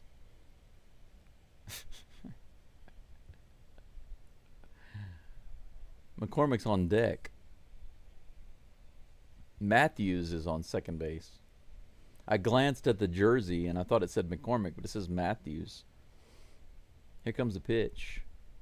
Hit up the middle. Carroll grabs it on the line drive. Matthews has to stay at second base, not deep enough to move him around. That's out number 2. But we still have Matthews in scoring position, and he is a speedster. Chas McCormick with an opportunity to pick up an RBI.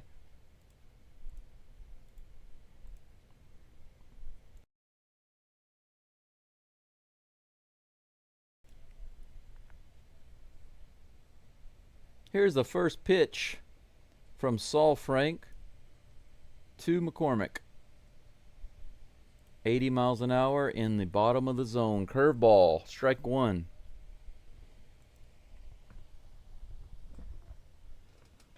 Come on, Chaz. Chaz maybe and Devil. Let's turn it around, buddy. Here's the toss. In the dirt, check swing. Bryce Matthews is going to easily be able to get to third.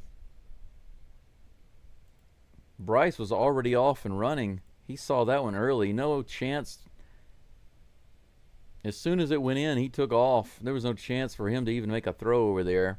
Bryce is now on third base with 2 outs.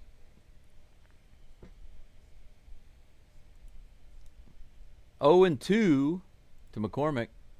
Grounds this one foul down the third baseline. McCormick did make a check swing on that last pitch, that wild pitch. And they said he went around, so the count is 0-2.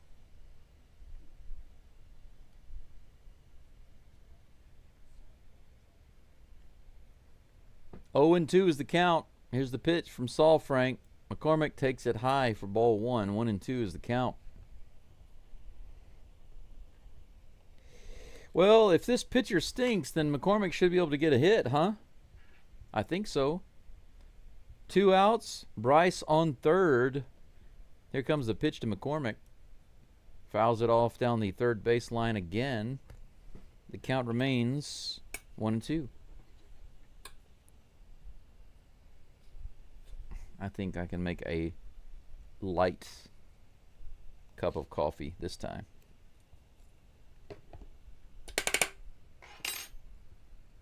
Next ball is in the dirt.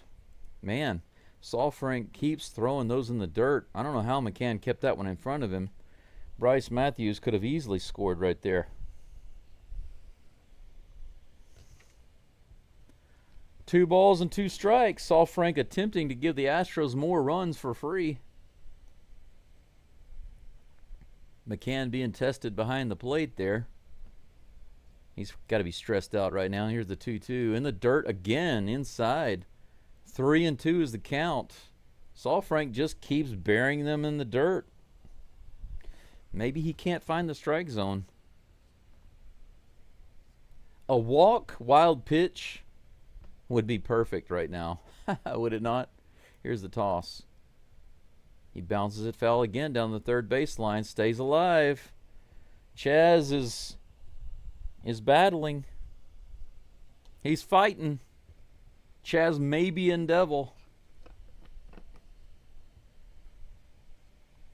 Come on, bro. You can do it. 3 balls and 2 strikes. Here comes the pitch. Grounded to the third base side. This one fair. He throws it over to first base. No error this time. Out number 3. Unfortunately, Matthews stranded on third base. Sad to say, but we really can't rely on Chaz to produce anything at the plate right now. If he gets a walk, at the least, then we can be happy with that. His plate discipline was not bad, but getting hits has been the problem. He just hasn't been... And he's been making some contact with the ball. He just hasn't been getting any hits. Disappointing. Really, I was really hoping that when he came back, he would provide a little something for the Astros. But he has done nothing but go down, really, overall. His His batting average when he first came in, when he first came back to the Astros, I think his batting average was 253, which for Chas McCormick is really, really good. Right now he's batting 233. It has gone down a lot. His OPS is 570. In this game, he doesn't have any hits. And he's left 2 runners on base. But the Astros do pick up 2 runs and the lead. It's a tiny lead, but a lead is a lead. 2-1. 5 hits against the Diamondbacks 4. 1 error helped the Astros out in that inning. And a wild pitch.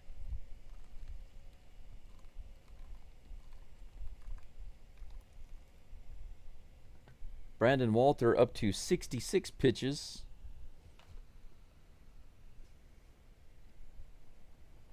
Doing pretty well so far.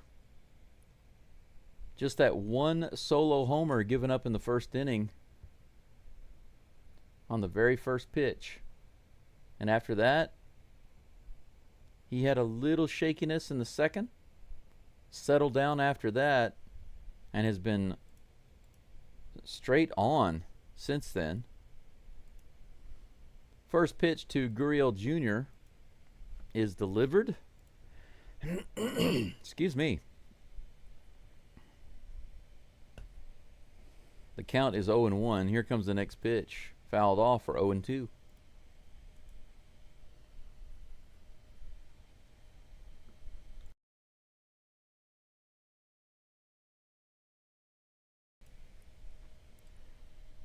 Shoot says trade Chas for another reliever.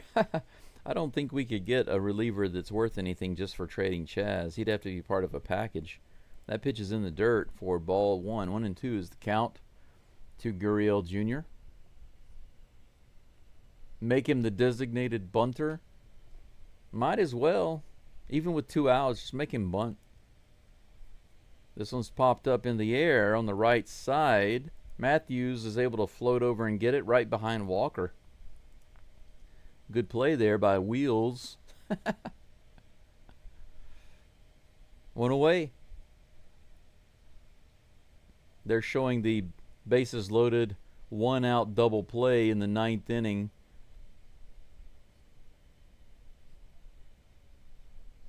That ended the game right there. Bryce Matthews with a great play to end it, fittingly. Brian King getting out of the bases loaded situation in the 9th, securing the win for the Astros. First pitch is in there for strike 1 to Suarez. Next toss is also in there. 78-mile-per-hour Swiffer. He takes 2 in a row. It's 0-2 just like that.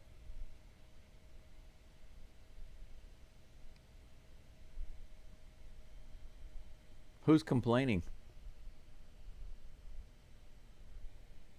Here's a pitch.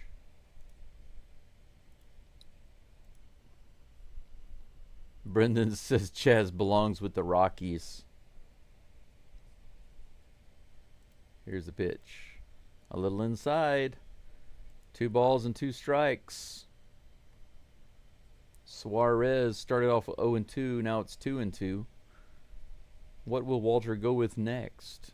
A Swiffer? Here's the pitch. It is a Swiffer, and he gets the strikeout. I was hoping he'd toss that pitch low and inside. It started outside, came all the way back inside and low, and he picks up another K against Suarez. Look at that beauty. Man, that Swiffer has been eating Suarez's lunch.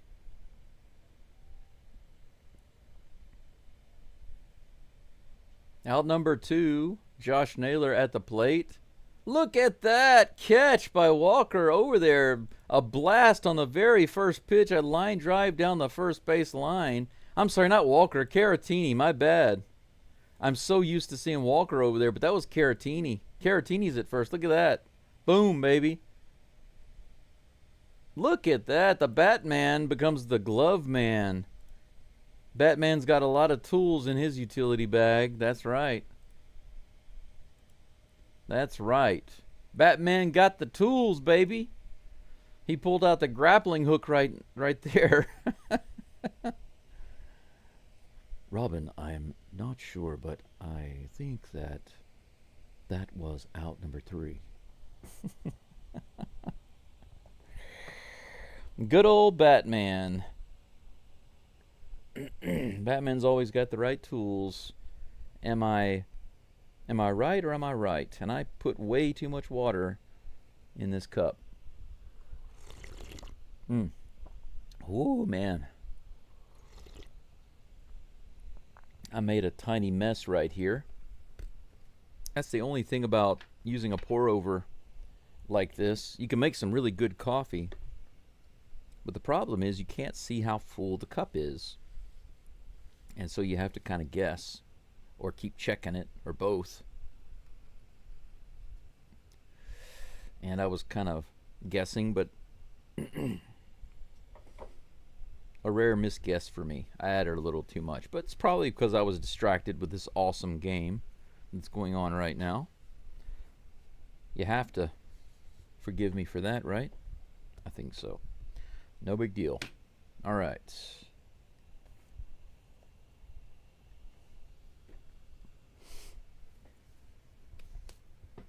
Pretty enjoyable game so far. Actually, for a low-scoring game, it's kind of interesting, I think.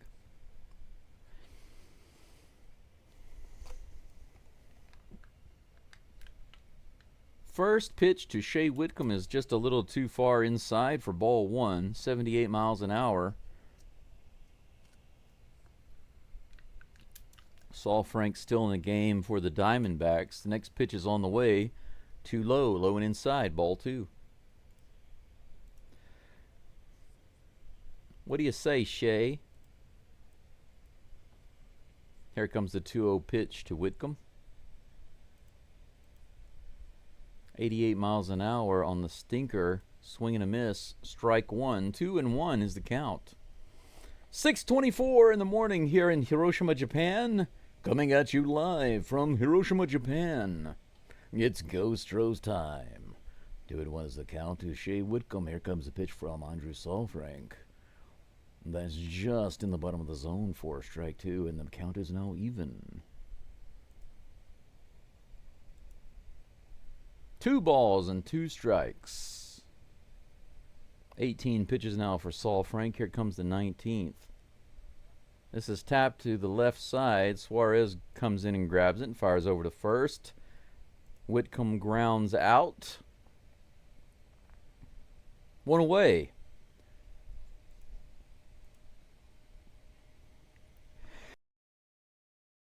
The tram comes to the plate.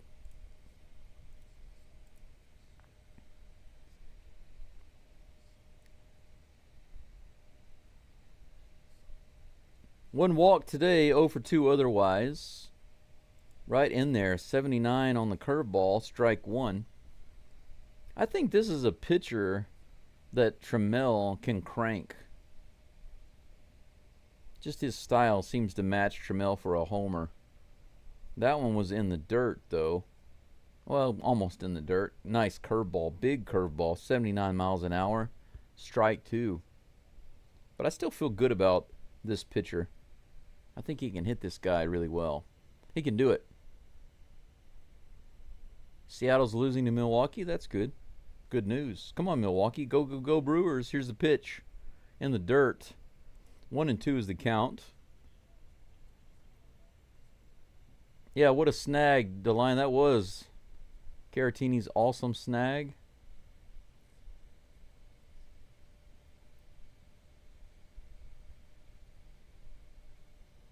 Here's the pitch. In the dirt again. 2 balls and 2 strikes. You can't just throw it in the dirt to Trammell. You got to put a lot of drop on it. I think that what they do a lot of times, these pitchers, when they do the scouting report on Trammell, what they do is they try to throw him low, but it's the breaking low ball, not just a low ball. Here's the pitch. High and outside, ball 3. He works it back to a full count. If it's like a fastball or a ball with not much movement on it that's lower in the dirt, he's not going to swing at that. It's got to have a lot of break on it to fool him. And it doesn't always fool him, but it does sometimes. Here comes a full count pitch. In the dirt, ball 4. Look at that. Second walk for the tram. Choo-choo. He's headed to first. We got ourselves a one-out base runner.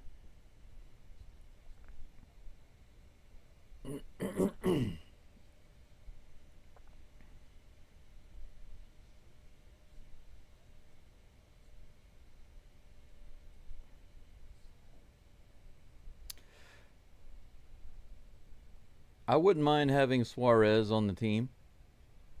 Check this out.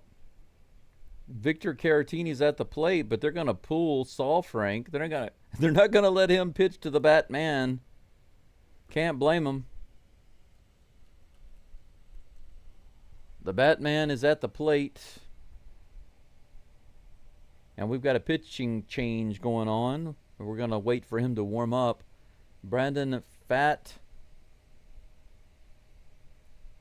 was pulled for Saul Frank, Andrew Saul Frank. Now Andrew Saul Frank is pulled after 1 inning pitched in favor of another pitcher. As soon as I figure out who it is, I'll let you know. But we have 1 out with the Tram on first base and the Batman at the plate.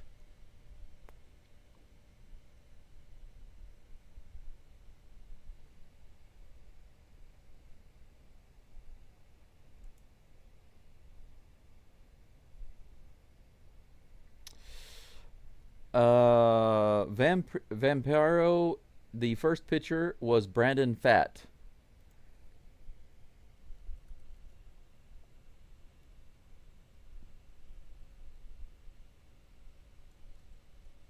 And then Andrew Saul Frank.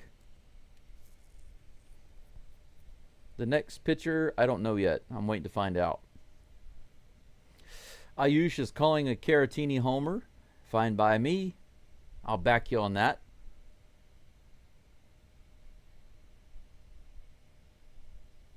Wow, Jay, that's awesome.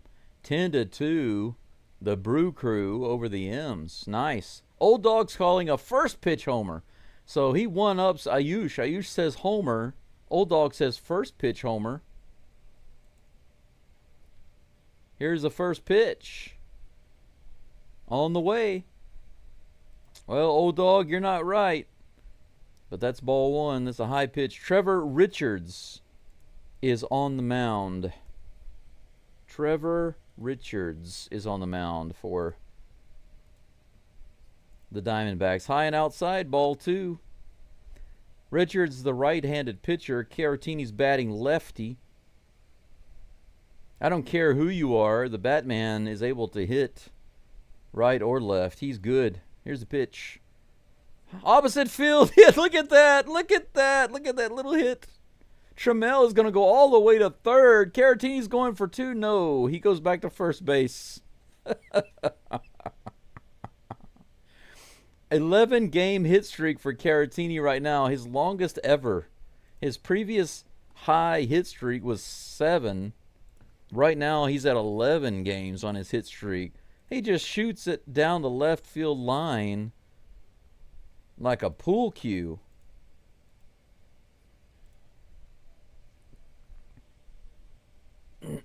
Runners on first and third with 1 out. Christian Walker at the plate. He's 1 for 3 today with a hit. That first pitch is high.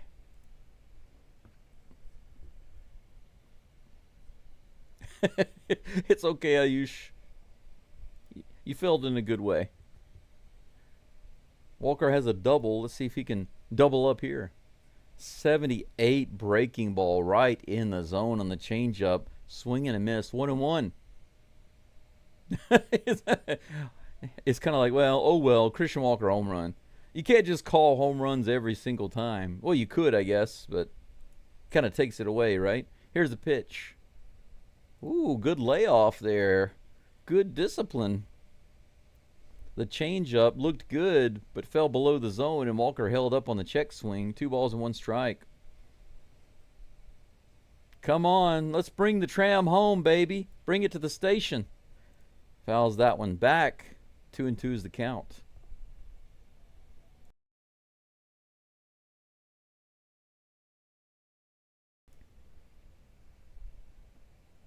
Let's tack on some runs, baby.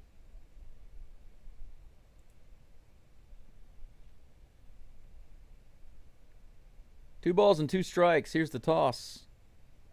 Opposite field, all the way out to the crowd out there. Man, that was a deep drive. It basically had enough distance to get to the right field wall. It was about 15 to 20 feet foul, but it looked like it had home run distance to the foul pole. Count remains 2-2. Here comes the next pitch. Foul back into the crowd. 2-2.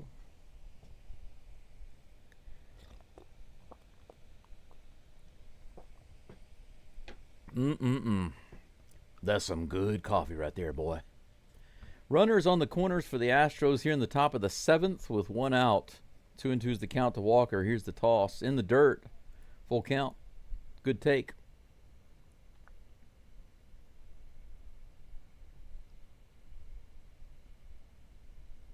Are the Tigers playing today? I haven't taken a look. Too early in the morning for me to be digging through the scores. Here's the full count pitch. 91 miles an hour above the zone. That was clearly ball 4, but he swung and missed it. Another strikeout. So 1 double and 3 strikeouts for Christian Walker today. No comment. Let's just look forward. 2 outs.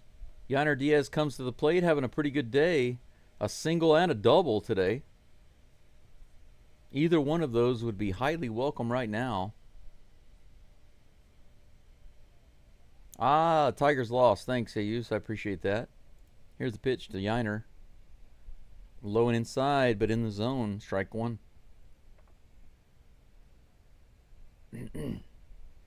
Yainer goes opposite field so much, I'm always expecting it, and that's what he did his last at bat. Off the wall. Here's the next pitch.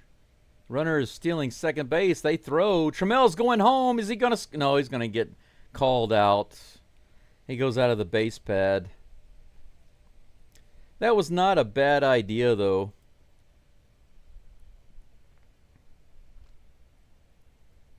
They had a double steal kind of going on there. If Trammell had left earlier, then they could have gotten that. It was not a bad idea. Not a bad idea. I'm not going to be mad at the Astros for trying that right there. They had a steal to second base. The throw went to second. Trammell went home, and the throw got there in plenty of time to get him at home plate, so he's out for out number 3. In the 8th inning, Diaz will be the leadoff batter. But the Astros have a pretty exciting inning right there. They maintain their lead so far, 2-1. 6 hits for the Stros, 4 for the Diamondbacks, 1 error for the Snakes. Bottom of the 7th coming up in just a moment.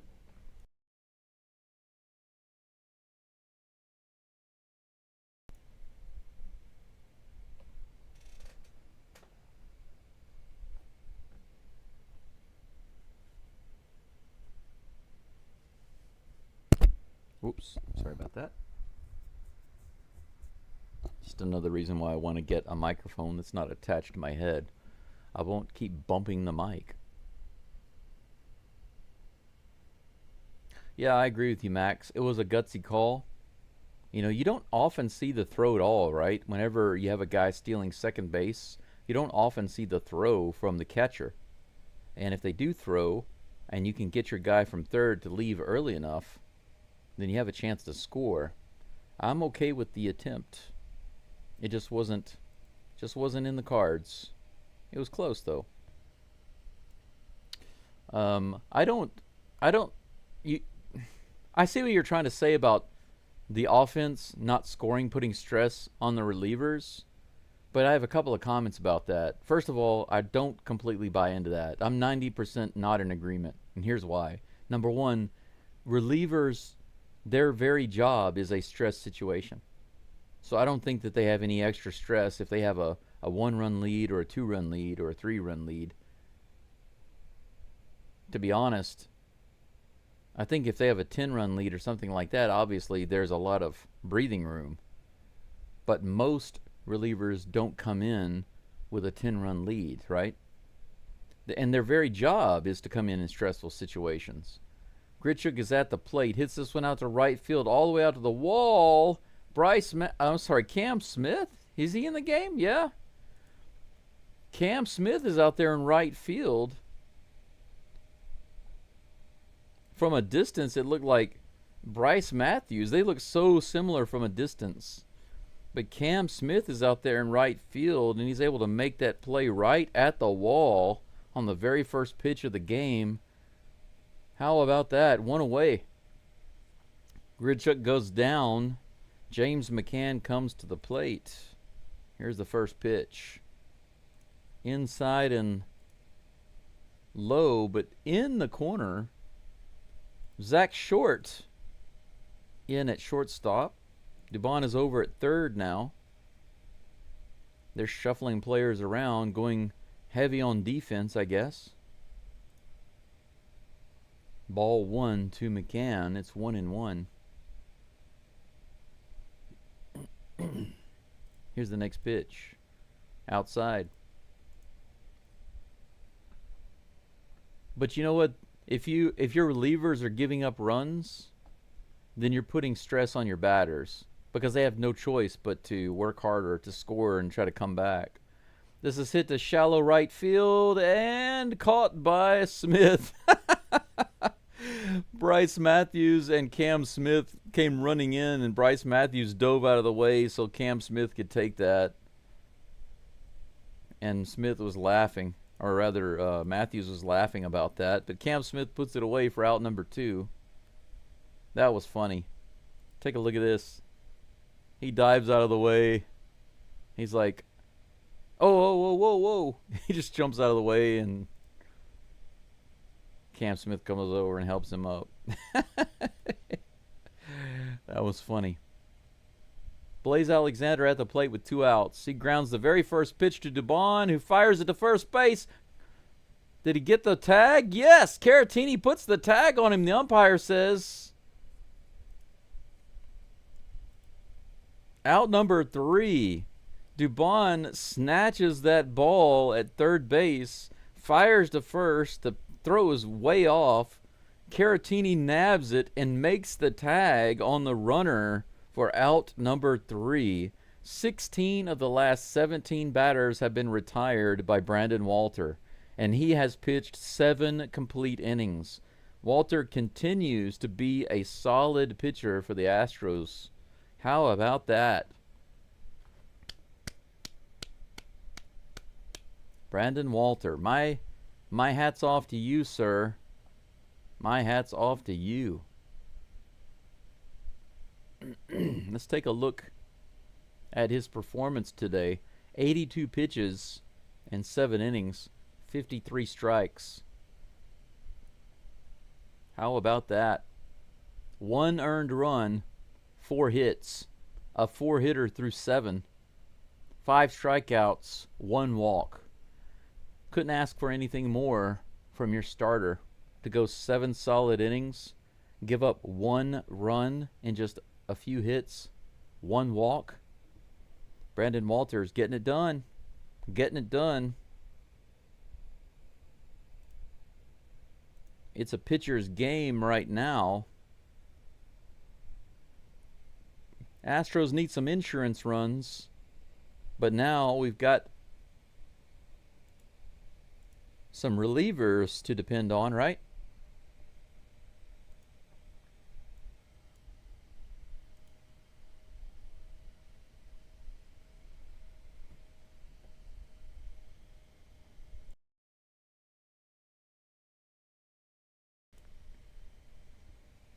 Yainer Diaz back up at the plate. He's going to have another chance to do something here. They are showing Caratini's defense at first base today.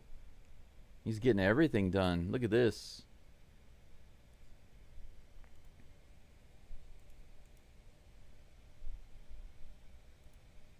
Here's that last play. I wanted you guys to see that. Dubon over to first base. Look at this play by Caratini and Dubon. Just great on both ends.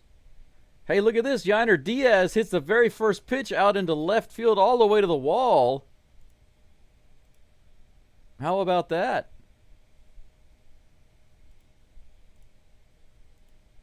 The very first pitch. They were busy showing highlights of Caratini, so I didn't even get to see it when he first hit it. But he rips it all the way out to the wall in the left field. Man, what a beautiful hit. Runner on second. Diaz with the leadoff double. Bryce Matthews at the plate, shows bunt. He bunts it down the first baseline. He gets it down successfully, moves Diaz over to third base. Good job, but at the same time, I feel kind of sad to see Bryce Matthews bunting in the 8th inning. But it's all good. Diaz is at third with 1 out. Got at least 2 chances to move him in, move him home. Doobie comes to the plate.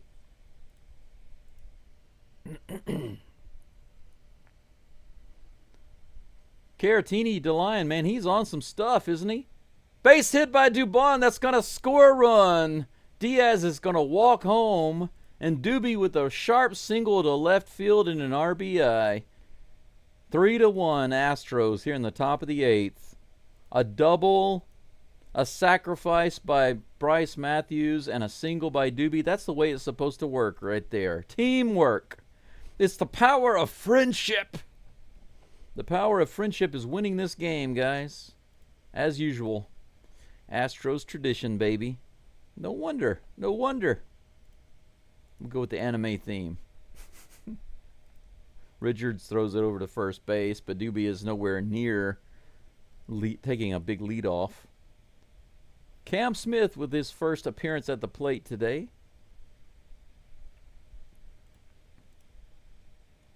At the top of the zone, strike 1. Yeah, small ball. It worked out. That's the way it's supposed to be done. You get a double, bunt him over, score him. Just like that. It worked. Here's the pitch. The first pitch to Cam. Or second pitch, rather. Fouled off for 0-2.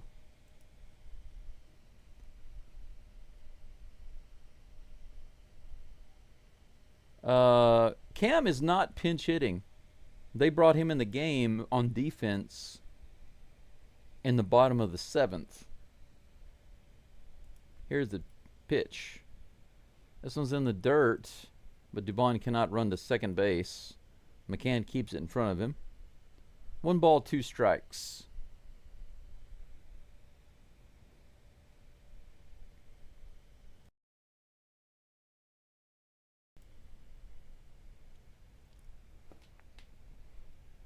One out, runner on first. Dubon on first. Here's the pitch to Smith.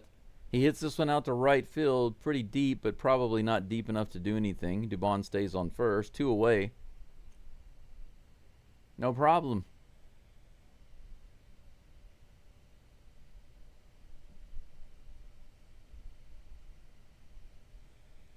Yeah, DeLion's right. It was a defensive sub starting in the bottom of the 7th. So he just took the spot of Hummel. They pulled Hummel out. Chaz McCormick at the plate. He hits this one straight up in the air. It looks like it's going to be a fly out on the right side. And he's got that one. Marte, looks like, puts it away for out number 3. But the Astros do get another run, 3-1 on the board. So now we have something to work with as we go into the bottom of the 8th. Walter is at 82 pitches. I would imagine that his day is done. Don't see any reason for him to go into the 8th. We'll see who they bring up as a reliever in just a moment. Could be Abreu, but they kind of surprised me yesterday by bringing in Brian King in the 9th. That was very surprising. Talk about a stressful situation. And he got himself into a Gordon old-timey jam, but he was able to get out of it and win the game. It was quite amazing. We are just 6 outs away from a sweep.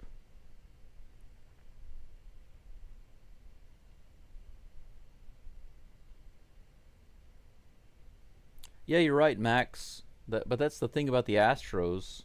They're very much like your typical, underdog anime character. The ability to keep at it, manufacture runs even when the bats are dead.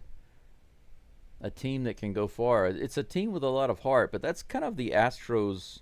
Not just kind of. That is the Astros spirit. The Houston Astros spirit is to always have heart, always have belief, and always try again. Always get up.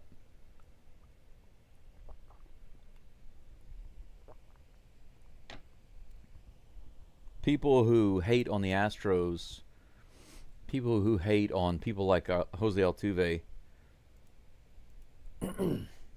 they're choosing to live as terrible people. It's just a fact.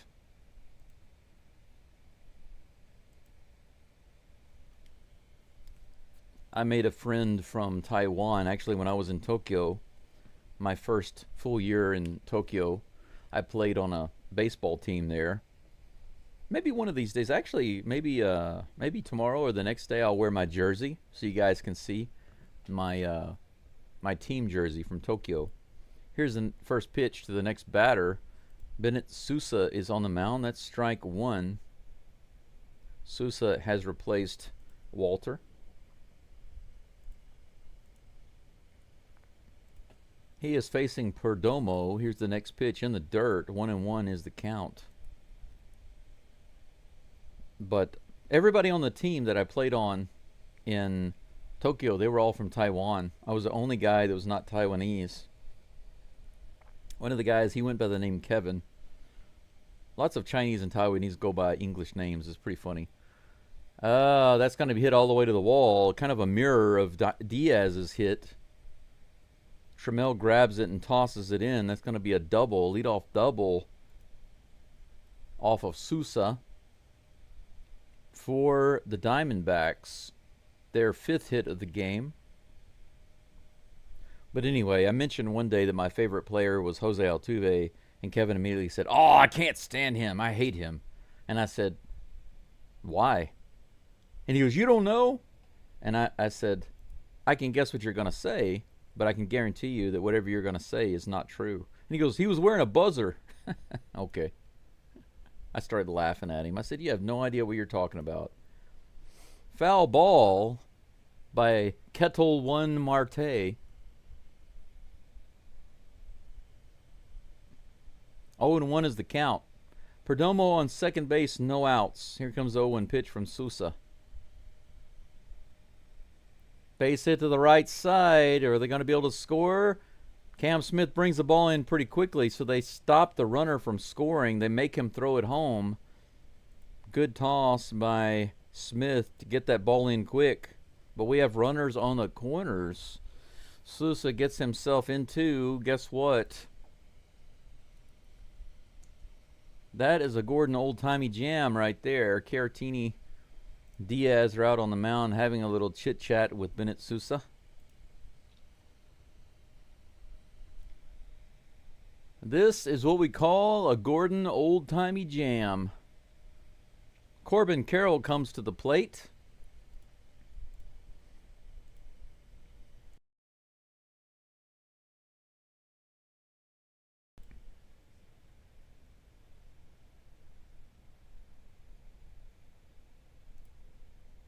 Runners on the corners, guys. No outs.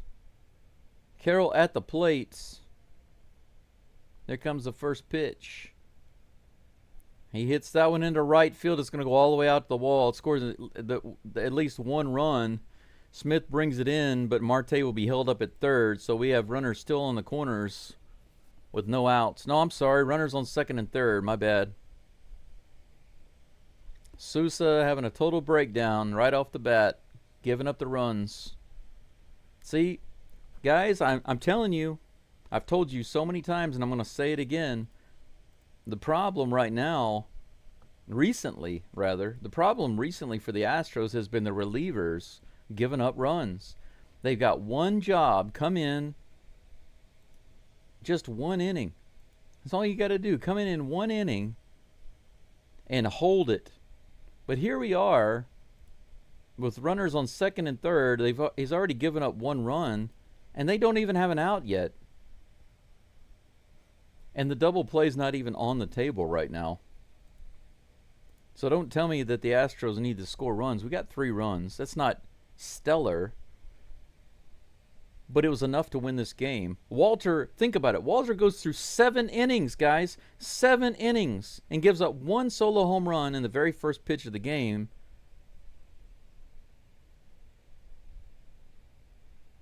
And after that, nothing. Nothing. Just 4 hits. And already, Sousa has given up 3 hits and a run. Just like that. The problem is the relief pitching. Here's the pitch. Low, ball 1 to Lourdes Gurriel Jr. Eugenio Suarez is on deck. Most likely he will get the chance to hit unless there's some kind of strange triple play that I've never seen before, because we have runners on second and third. The count is 1-0.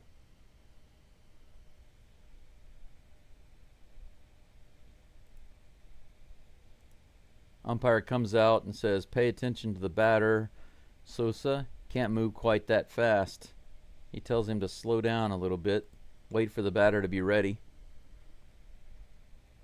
The count is 1-0. Sousa on the mound with runners on second and third. He's already given up 1 run. The Astros are ahead by 1. Here comes the pitch to Gurriel Jr. Fouled back, strike 1. 1-1 is the count. A triple play would be really nice, old dog. But I'll tell you what, with runners on second and third, I don't know how they do it.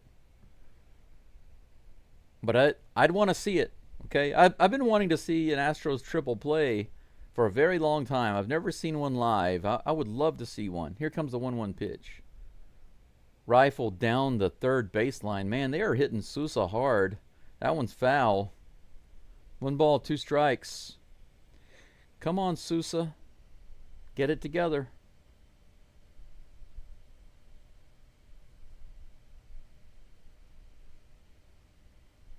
Shoot, I'm actually surprised we didn't see Abreu, to be honest. We pulled Walter because he pitched 7 innings. He was getting close to 90 pitches. He was over 80. No reason to keep him in after 7. Here comes the 1-2 pitch from Sousa. Grounded foul again. The count remains 1-2.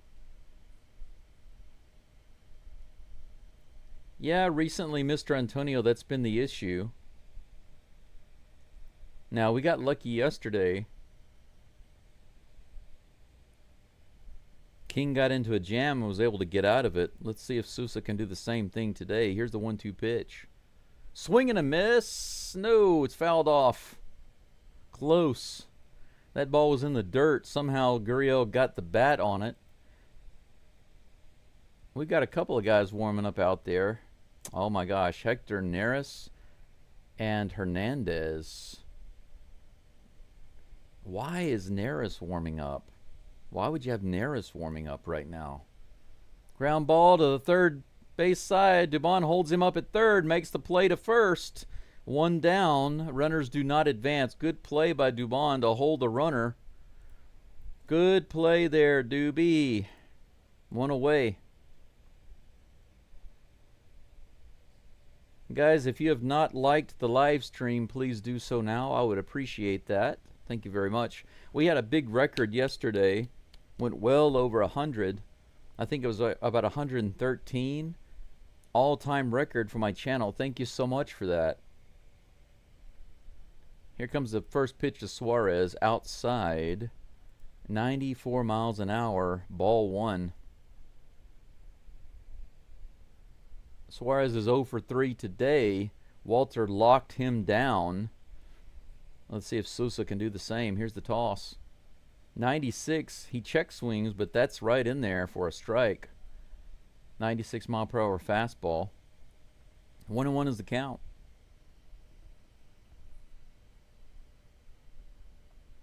Yes, that's right, Chris. Make the reliever stay out. Swing and a miss on the outside. Good toss. 95-mile-per-hour four-seam fastball, a couple inches outside the zone. Suarez went after it, wasn't able to get it. 1 ball and 2 strikes. Let's just force our pitchers to do 9 innings no matter what, even if it takes them 200 pitches. Here comes a 1-2 pitch. A little high, 96-mile-per-hour fastball again, but up and out. The count is even, 2-2. We've got Astros on second and third. 2 balls, 2 strikes to Suarez. You can do it, Sousa. Here comes the toss.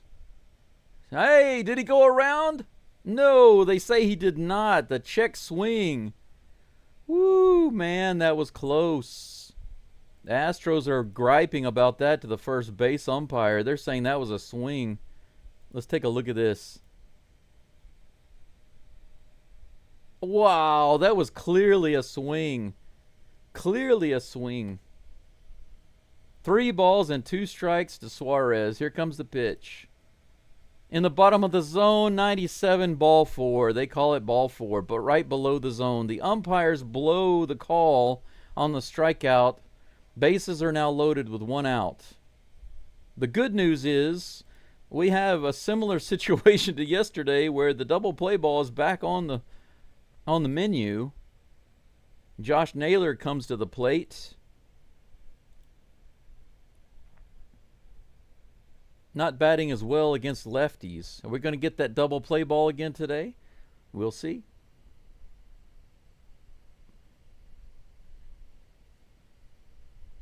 Crispy, I understand what you're saying, but you can't put it all on the bats. This is hit high in the air to center field. Cam Smith coming in, can't get to it. That's going to land. The game is tied. The ball was up for a while, but they were playing Naylor so deep that they were not able to get to it in time. Runners held up to see if they were going to catch it or not, thankfully. So only 1 run scores. Marte scores. It's 3-3. Traffic on the bases remains jammed with bases loaded. Oh, you get out of here with that. I'm going to give you a timeout with that nonsense. You get a 1-minute timeout, mister.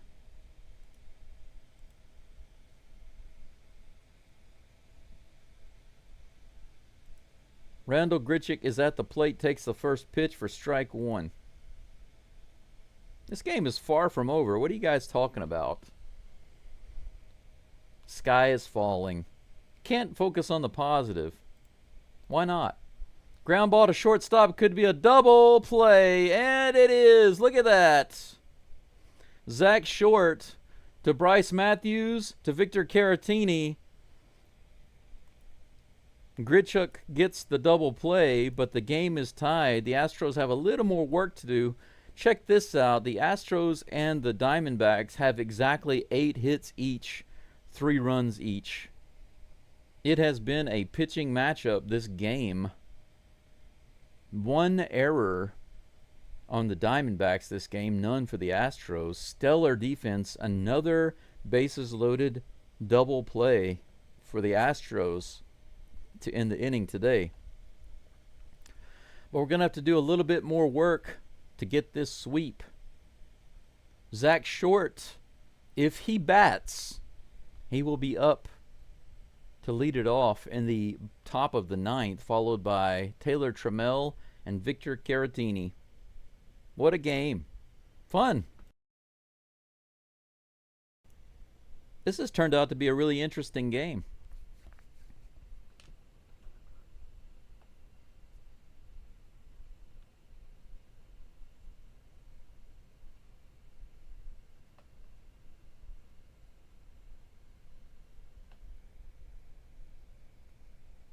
Guys, we had a 2-run lead in a pitcher's duel. A 2-run lead in a pitcher's duel. We had a reliever come in, and his only job is to come in late in the game and pitch 1 or 2 innings and limit the damage or give up no runs. That's his only job. And he gave up multiple hits, loaded up the bases twice, and gave up 2 runs, and gave up our lead. You cannot say that is the fault of the Astros hitting. Come on. That's absolute 100% nonsense. It's the reliever's fault. It has nothing to do with the Astros hitting. Of course, we want to see the Astros score. In my opinion, they should score no less than 4, but typically 5. That's what they should be scoring. But when you look at our lineup, it's like it's like some of you are just completely forgetting who's in the Astros lineup right now. To have what we have and to be where we are is already amazing. Zach Short takes the first pitch in the upper outer part of the zone for strike 1. The Astros are doing incredibly well considering the situation and the hand they've been dealt. Here comes the 0-1 pitch. Little high and outside, 1-1. This is exactly what Mauricio Dubon said the other day when they were asking him about the injuries, and that's literally what he said. He said, this is the hand we've been dealt, so this is what we play.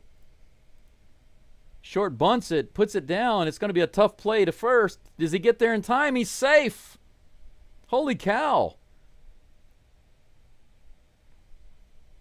Zach Short lays down a surprise bunt towards the pitcher. Are they going to challenge it? Doesn't look like they're going to challenge it. Take a look at this replay.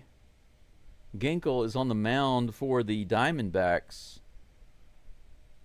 He had a shot at it. But yeah, Short beat it out. What a perfect bunt. We have an infield hit by Zach Short on the bunt. Taylor Trammell is at the plate. The Tram is up with Zach Short on. Now's the time for a big hit, bro. I'm completely behind you. He shows bunt, pulls back, takes a ball. 1-0. I need to change the pitcher's name. Kevin Ginkel. Kevin Ginkel. Ginkel. Interesting name. Here's the pitch. Trammell blaze down the bunt. He's going to get the runner to second, and he's safe at first. Look at that. 2 bunts in a row. 2 bunts in a row, and the throw from the pitcher is off target. The first baseman had to come off the bag to get it, and Trammell is safe at first. The Astros, back-to-back bunts. How about that?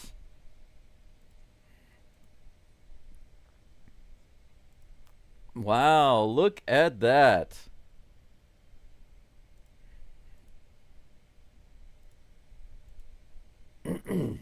How about that? Astros playing like Japanese baseball. I kid you not. This is just like Japanese baseball. It gets late in the game and you need some runs. You start laying down bunts.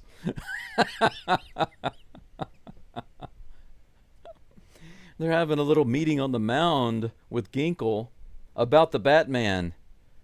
Batman Caratini at the plate. They're having a meeting and they're saying, you know what, this guy right here, he's got the utility belt.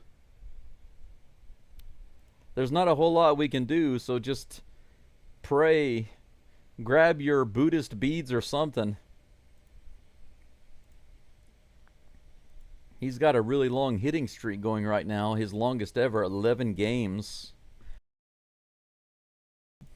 The Astros making it very entertaining here in the 9th inning.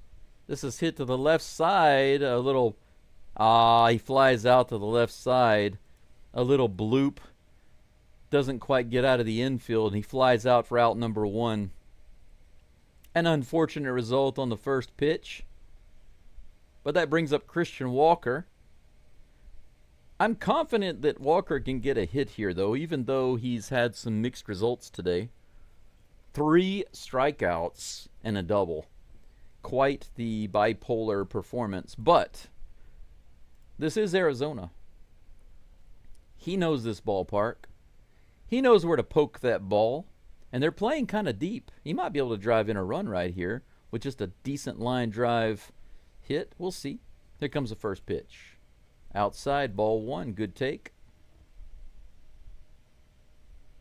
DeLion.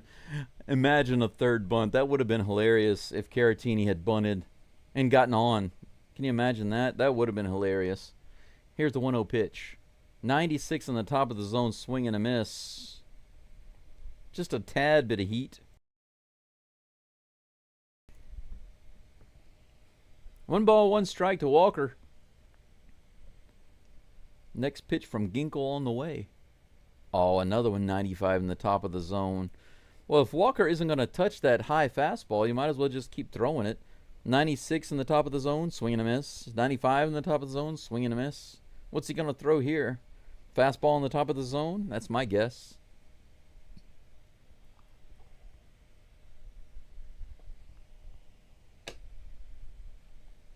Come on, Walker. We need you right here, buddy. You can do it. Here's the pitch. Outside, ball 2. Counts even.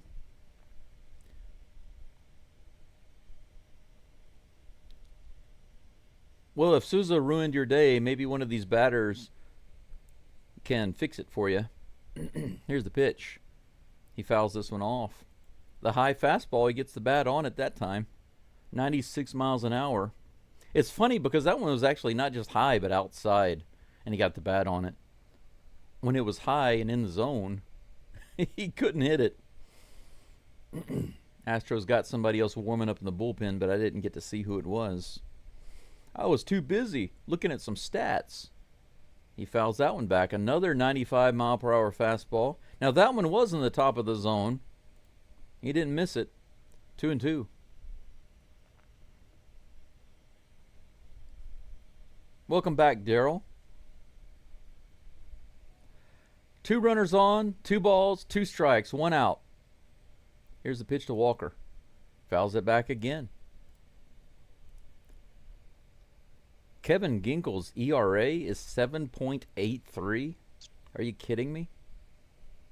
Why do they bring this guy in at the top of the 9th? Let's get it done. Here's the pitch. Ground ball up the middle. It's going to get through. That's going to score a run. Heck yes. Walker does it. Zach Short comes around. Doobie goes to third. Walker with a huge hit up the middle. Well-timed single for Mr. Walker. Heck yes. We have runners on the corners with 1 out. The inning isn't over yet, guys. Guys and gals, ladies and gentlemen, keep your popcorn handy. Yainer Diaz comes to the plate. He's having a really good day so far. A single, 2 doubles, 2 runs scored, and he's got runners on the corners. He's hit one down the left field line. He's hit one opposite field. He's putting the love everywhere. Here comes the first pitch. Fouls that one off. 96 right down the middle. They're going to take a look at that pitch to Walker again, right up the middle. And by the way, that was a fastball. So he couldn't hit it at first. He started fouling it off, and he finally hit it. Pitch in the dirt. 1-1 to Diaz.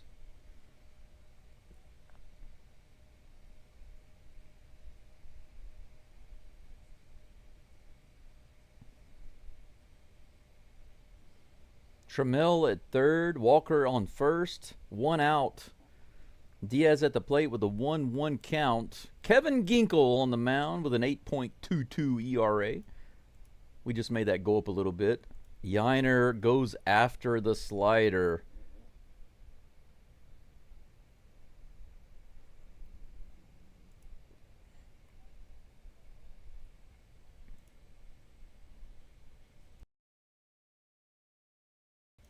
One ball, 2 strikes to Yainer.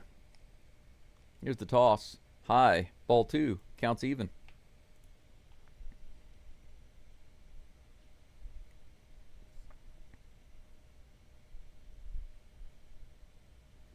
He does, Caesar. He does.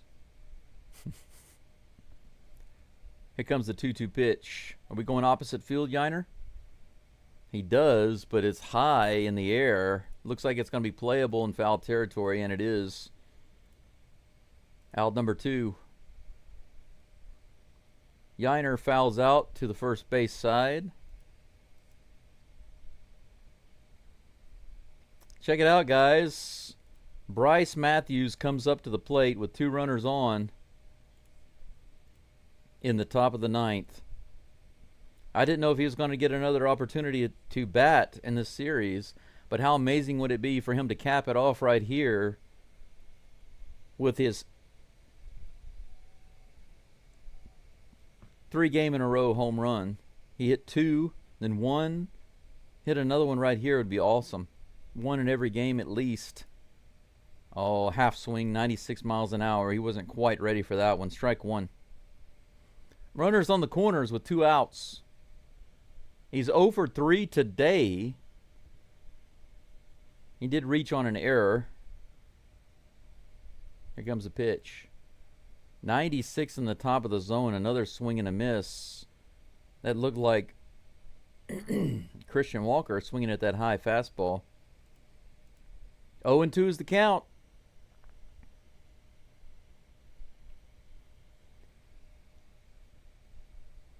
Thrice is nice, Bryce.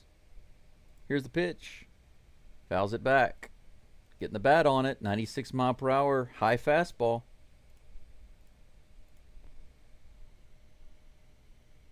Hey, Jordan. Coming in late. But thanks for the like. I appreciate you. You got me one step closer to 80. 164 people here, and I'm not even quite at 80 likes. There are a ton of you guys that are not subscribed. You're listening in but not subscribed, and a ton listening that have not liked the live stream. Hook me up if you don't mind. Here's the pitch. High and outside. Ball 1. 1 ball and 2 strikes. Sacrifice bunt with 2 outs? I certainly hope not. Here comes the 1-2 pitch. Swing and a miss on a high fastball. That was about 3 inches above the zone. Too difficult to get the bat on it. That's a strikeout. But the Astros retake the lead. We have got a barely lead right now, 4-3. It's going to be up to our relievers once again. The Astros have done enough in this game, in my opinion, at the plate to win this game. The starting pitching was stellar, okay? 7 innings. 7 innings by Brandon Walter, 1 run. The Astros have scored 4 runs. So technically it should be 4-1. But Sousa gave up 2 runs. So far, our relievers have given up in just 1 inning twice as many runs as Walter gave up in 7. Don't tell me that the hitting is the problem. Don't even tell me that that's the problem. The Astros are up right now because they managed to score 4 runs in a pitcher's duel. But the relief pitching has been the problem. Who's going to be up for the Astros? All I can say is it better not be Neris and it better not be Sousa. If they bring Neris in, I'm gonna need to get some toilet paper or something. Can you guys believe that they had Hector Neris warming up in the bullpen?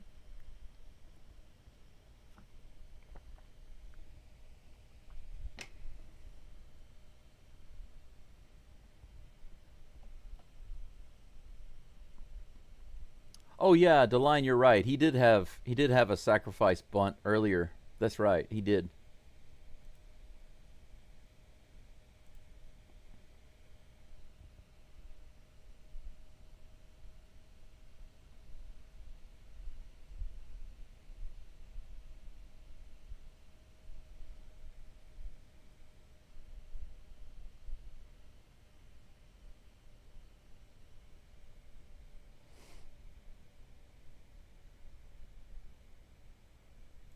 Paul, I don't know if you're trying to be sarcastic or whatever, but the problem in this game is not the hitting.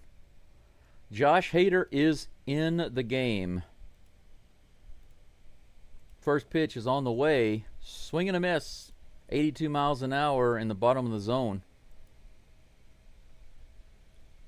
James McCann is at the plate. Here comes the 0-1 pitch. Swing and missing again. Swinging and missing. 0-2. McCann immediately takes a timeout, steps out of the plate. That one was in the dirt. 0-2 is the count. All we need is 3 outs. Here's the toss. Low and outside in the dirt again, but this time he doesn't go. 1-2. Ayush, I'm putting you in timeout again for a minute for saying that. Here's the next pitch. High. Ball 2. 2-2. You really got to stop saying useless things like that. Seriously. I don't want that in my chat. Here comes the 2-2 pitch. Swing and a miss. Strike 3. Hader picks up a strikeout on the stinker. 94 miles an hour. High and outside. That brings up Blaze Alexander, the DH, unless they pinch hit for him, but I don't see a substitution yet.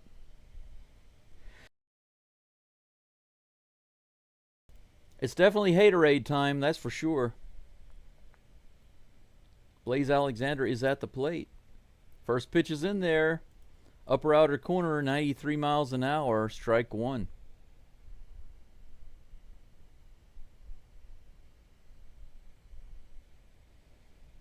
Here's the pitch. Swing and a miss. 83 miles an hour, just below the zone. A slider. 0-2 is the count. Nice serving of Haterade. Alexander now also takes a timeout to rethink his situation. Good question, Brendan. Are you a Yankee fan or something? Here's the pitch. Too high to be competitive. Ball 1. 10 more likes on the live stream to get to 10. Get to 100. 100. I'll be able to speak one of these days. Here's the next pitch. Ground ball up the middle. Matthews over to get it. He fires to first. Good play by Matthews. Scoops it up on the run and fires to first across his chest to get the second out. That ball went right by Hader. Look at this. Boom, baby. Astros D got it going on, yo. Even the young guys getting it done. 2 outs, nobody on. Perdomo at the plate. Here comes the first toss. Little low and outside, ball 1.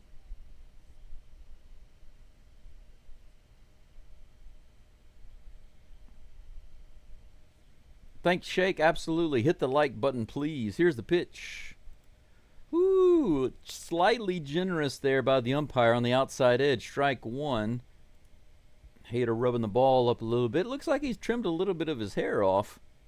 Maybe he's more aerodynamic and a little faster now. We'll see. Here's the pitch. This is hit to left field, and that'll be down for a single.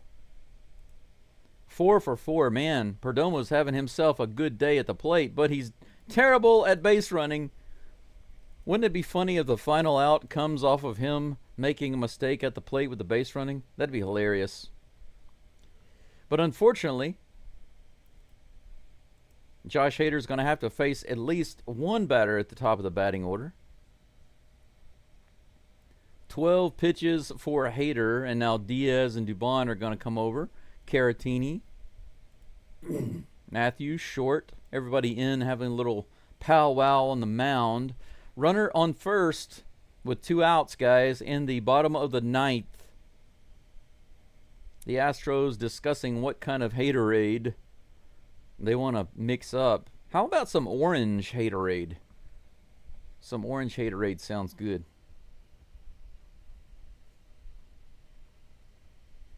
Yep, absolutely, Paul and DeLion. He has been proving himself on defense. I was having my doubts about him, but he has settled in. He's shaking it off. Here comes the first pitch to Marte. Kettle 1 Marte. Right in there. Low and inside for strike 1. 84 mile per hour slider. Daryl caught stealing. Hey, that would be hilarious. I'd love to see that. If he goes right here, here's the pitch. Whoa, way up and in. Actually, that wasn't as far in as it looked, but Marte was so close to the plate. He was hugging the plate, so it's 1-1. 1 ball, 1 strike. Here comes the toss. A little too far outside. Good frame by Diaz, but not good enough. 2 balls and 1 strike. We don't need a double play. We only need 1 out, Abel. We have 2 outs. Here's the pitch. Swing and a miss on the outside. Low and outside on the 89-mile-per-hour changeup. Good toss. The count is 2-2. 1 strike away. Hader giving a little bit more love to the ball. Developing quite the relationship with the leather. 2 balls, 2 strikes, and he takes a little break. Resets the pitch clock.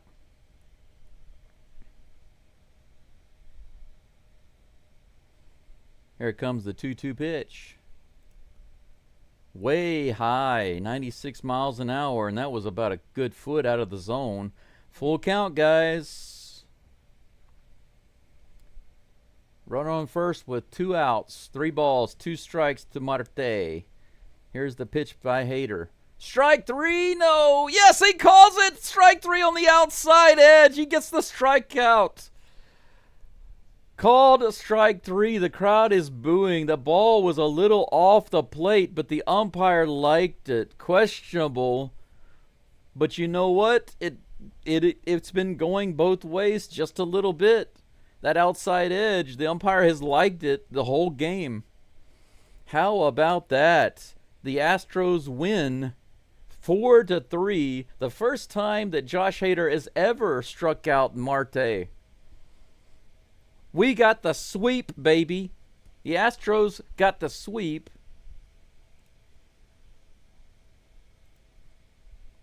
How about that? The Astros had a 2-run lead. Sousa came in, gave up the lead.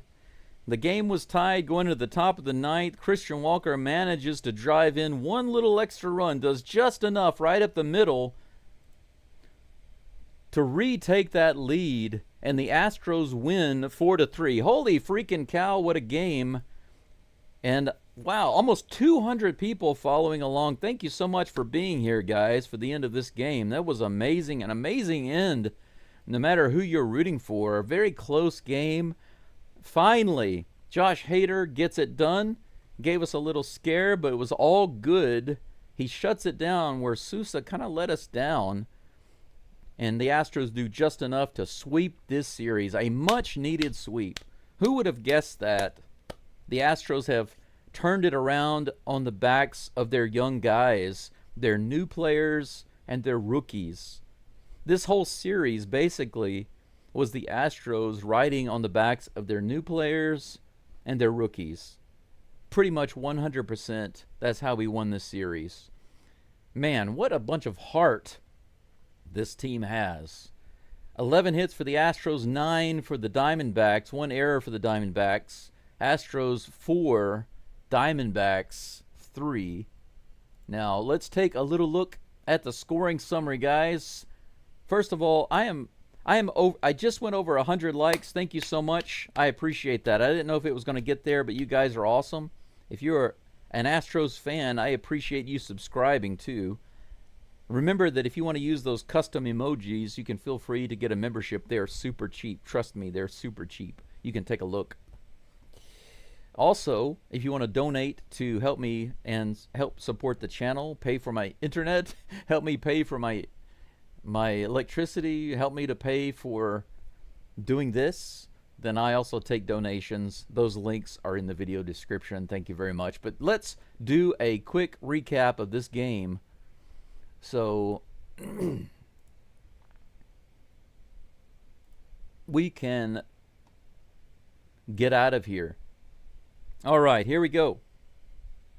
Scoring summary for the game. In the bottom of the first, the Diamondbacks got on the board immediately on the very first pitch of the game. Marte homered to left center, 420 feet, 1-0 Diamondbacks. That was literally the only run that Walter would give up the whole game. And he only gave up 4 hits the entire game and 1 walk. 1 earned run, 4 hits, on walk. What an amazing game through 7 innings. 7 innings. And he didn't even get to 90 pitches. It was a great game for Walter, and the Astros were able to get some runs to give him some support. In the top of the 6th, Christian Walker scored on an error. Matthews was safe at first. It was a fielding error by the shortstop. That tied it up at 1. Diaz scored on a wild pitch right after that. 2-1 Astros. In the top of the 8th, Dubon singled to left field, scoring Diaz, and the Astros extended their lead 3-1. Now, here's the thing. The Astros were leading 3-1. In the bottom of the 8th, Carroll doubled to right field, scoring Perdomo, bringing the Diamondbacks within 1 run. Naylor singled to right, scoring Marte, causing the game to be tied going into the top of the 9th. So the Astros had a 2-run lead. Bennett Sousa came in the game, and in just 1 inning gave up like 4 or 5 hits and 2 runs. A complete breakdown, basically. Lost the Astros lead. But in the top of the 9th, Walker singled right up the middle and scored Zach Short from second base. 4-3, the Astros took the lead, and that's how the game would end, 4-3. Let's take a look at the pitching performance again right quick. If you look right here, you see that Brandon Walter pitched 7 innings, 4 hits, 1 run, 1 earned run, 1 walk, 5 strikeouts, 82 pitches, and 53 strikes. Man, that's just a stellar performance. Hats off to Brandon Walter. Bennett Sousa pitched 1 inning, gave up 4 hits, 2 earned runs, 1 walk, no strikeouts. He had 21 pitches, 15 of those were strikes, but he gave up 2 runs and the lead, basically. However, after the Astros scored, Hader came in, he gave up 1 hit, but he was able to get 2 strikeouts, no walks, and shut it down. The Astros win the game 4-3. What an amazing game to watch this was. This was a very interesting game. It wasn't as good as the first game. I think the first game was very fun to watch. Very fun to watch. This one was very interesting. So I would rank game number 1 as the best, game number 3 as the second best, and then game number 2 as the third best. But Bryce Matthews has been awesome this series. He was awesome this series. Christian Walker was good this series.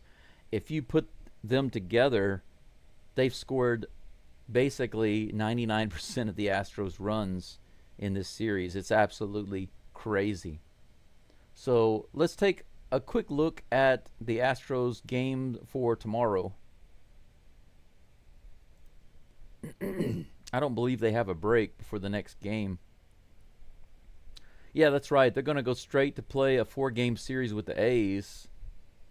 No break.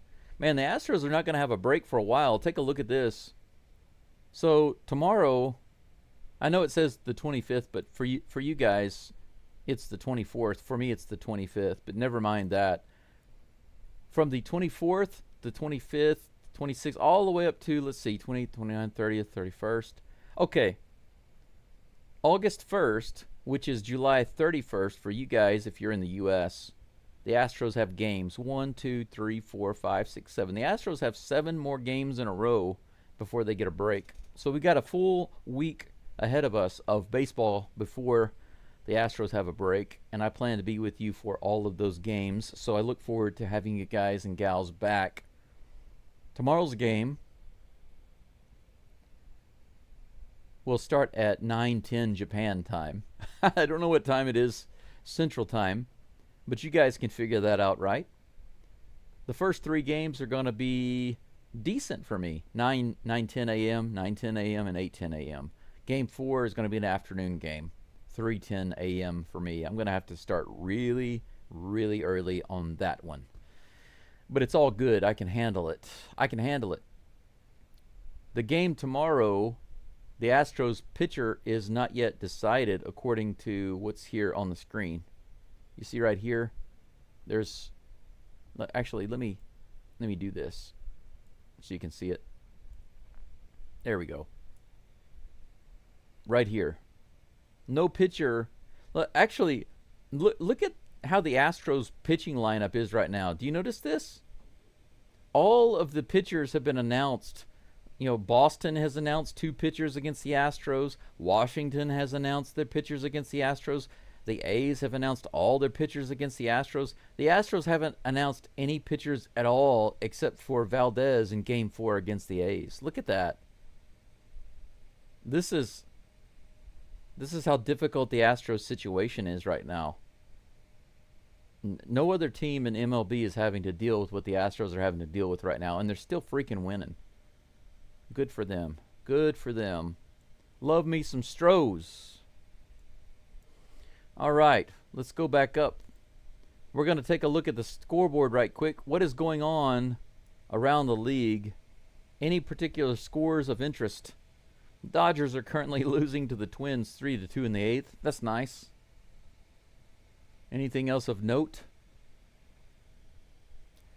The Stankies and the Blue Jays are going to play today. That's coming up in just a little bit, maybe in about 30 minutes. That'll start. Any other games ended of note? Look at that. The Pirates beat the Tigers. They are 60-43. The Angels lost to the Mets 6-3. The Curbs got kicked to the curb again. That's nice. Always nice to see the Curbs lose. The Brewers beat the Mariners, beat the crap out of the Mariners 10-2. We go up another full game over the Mariners. So let's take a look at the standings, guys. If the standings are updated correctly, I sure hope they are. Let's take a look.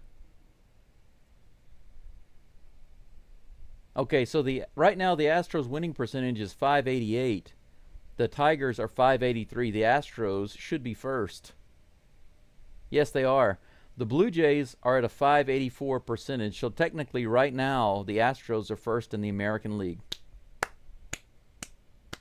First place, American League, Houston Astros, guys. 60-42 right there.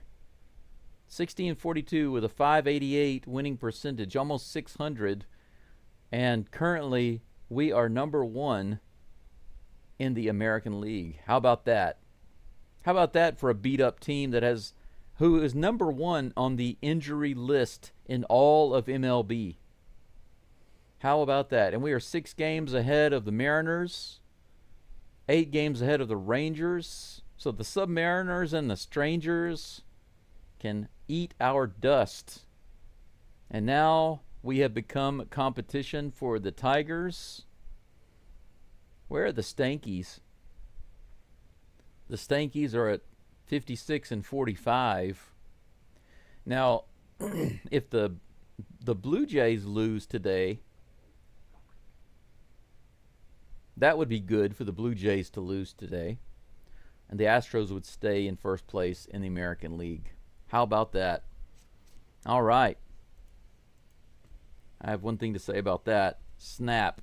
Snap, baby. Awesome.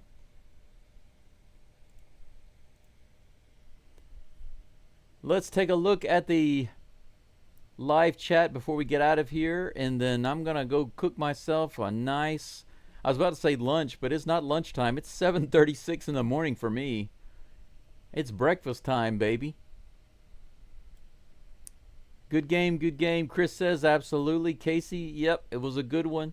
Sports Roustabout, yep, it's a sweep. Nomad says if Toronto loses tonight, the Astros will have the best record in the AL. Well, currently they have the best because they have that one less loss, so that by percentage we are best in the AL. But once Toronto loses today, we will have sole possession of the AL. So you're right about that. Have fun mowing the lawn, the Lion. I've got to cut my grass too, unfortunately. Yes, Houston, Texas Dave says, nice job, young Astros, young guns. Absolutely. Fresh blood keeps the Astro heart pumping, for sure. Veterans. We got veterans and rookies galore on our team, don't we? Daryl says, cool. Cool indeed. And Ayush, can't be positive. Still got to be negative. Even when the Astros win, they sweep, and you still can't say anything positive. Justin, 100 likes. Thank you. Thank you very much for that. Shake, thank you. 100. Heck yes. And let's see here. Brendan. Yeah. Hopefully nothing but wins coming up. You said bad teams coming up. I hope it's nothing but wins. This is a really great opportunity for the Astros young players to just improve.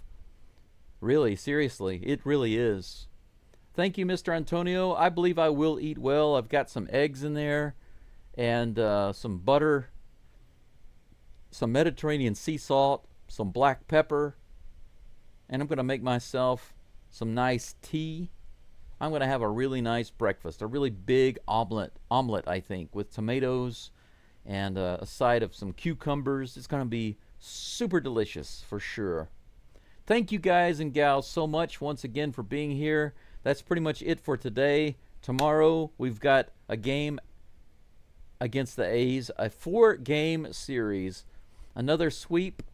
I certainly expect so. We just swept the Diamondbacks, and that's all for today. The only thing that's left to say, as usual, is Go Stros, and I will see yous all tomorrow. Thank you so much.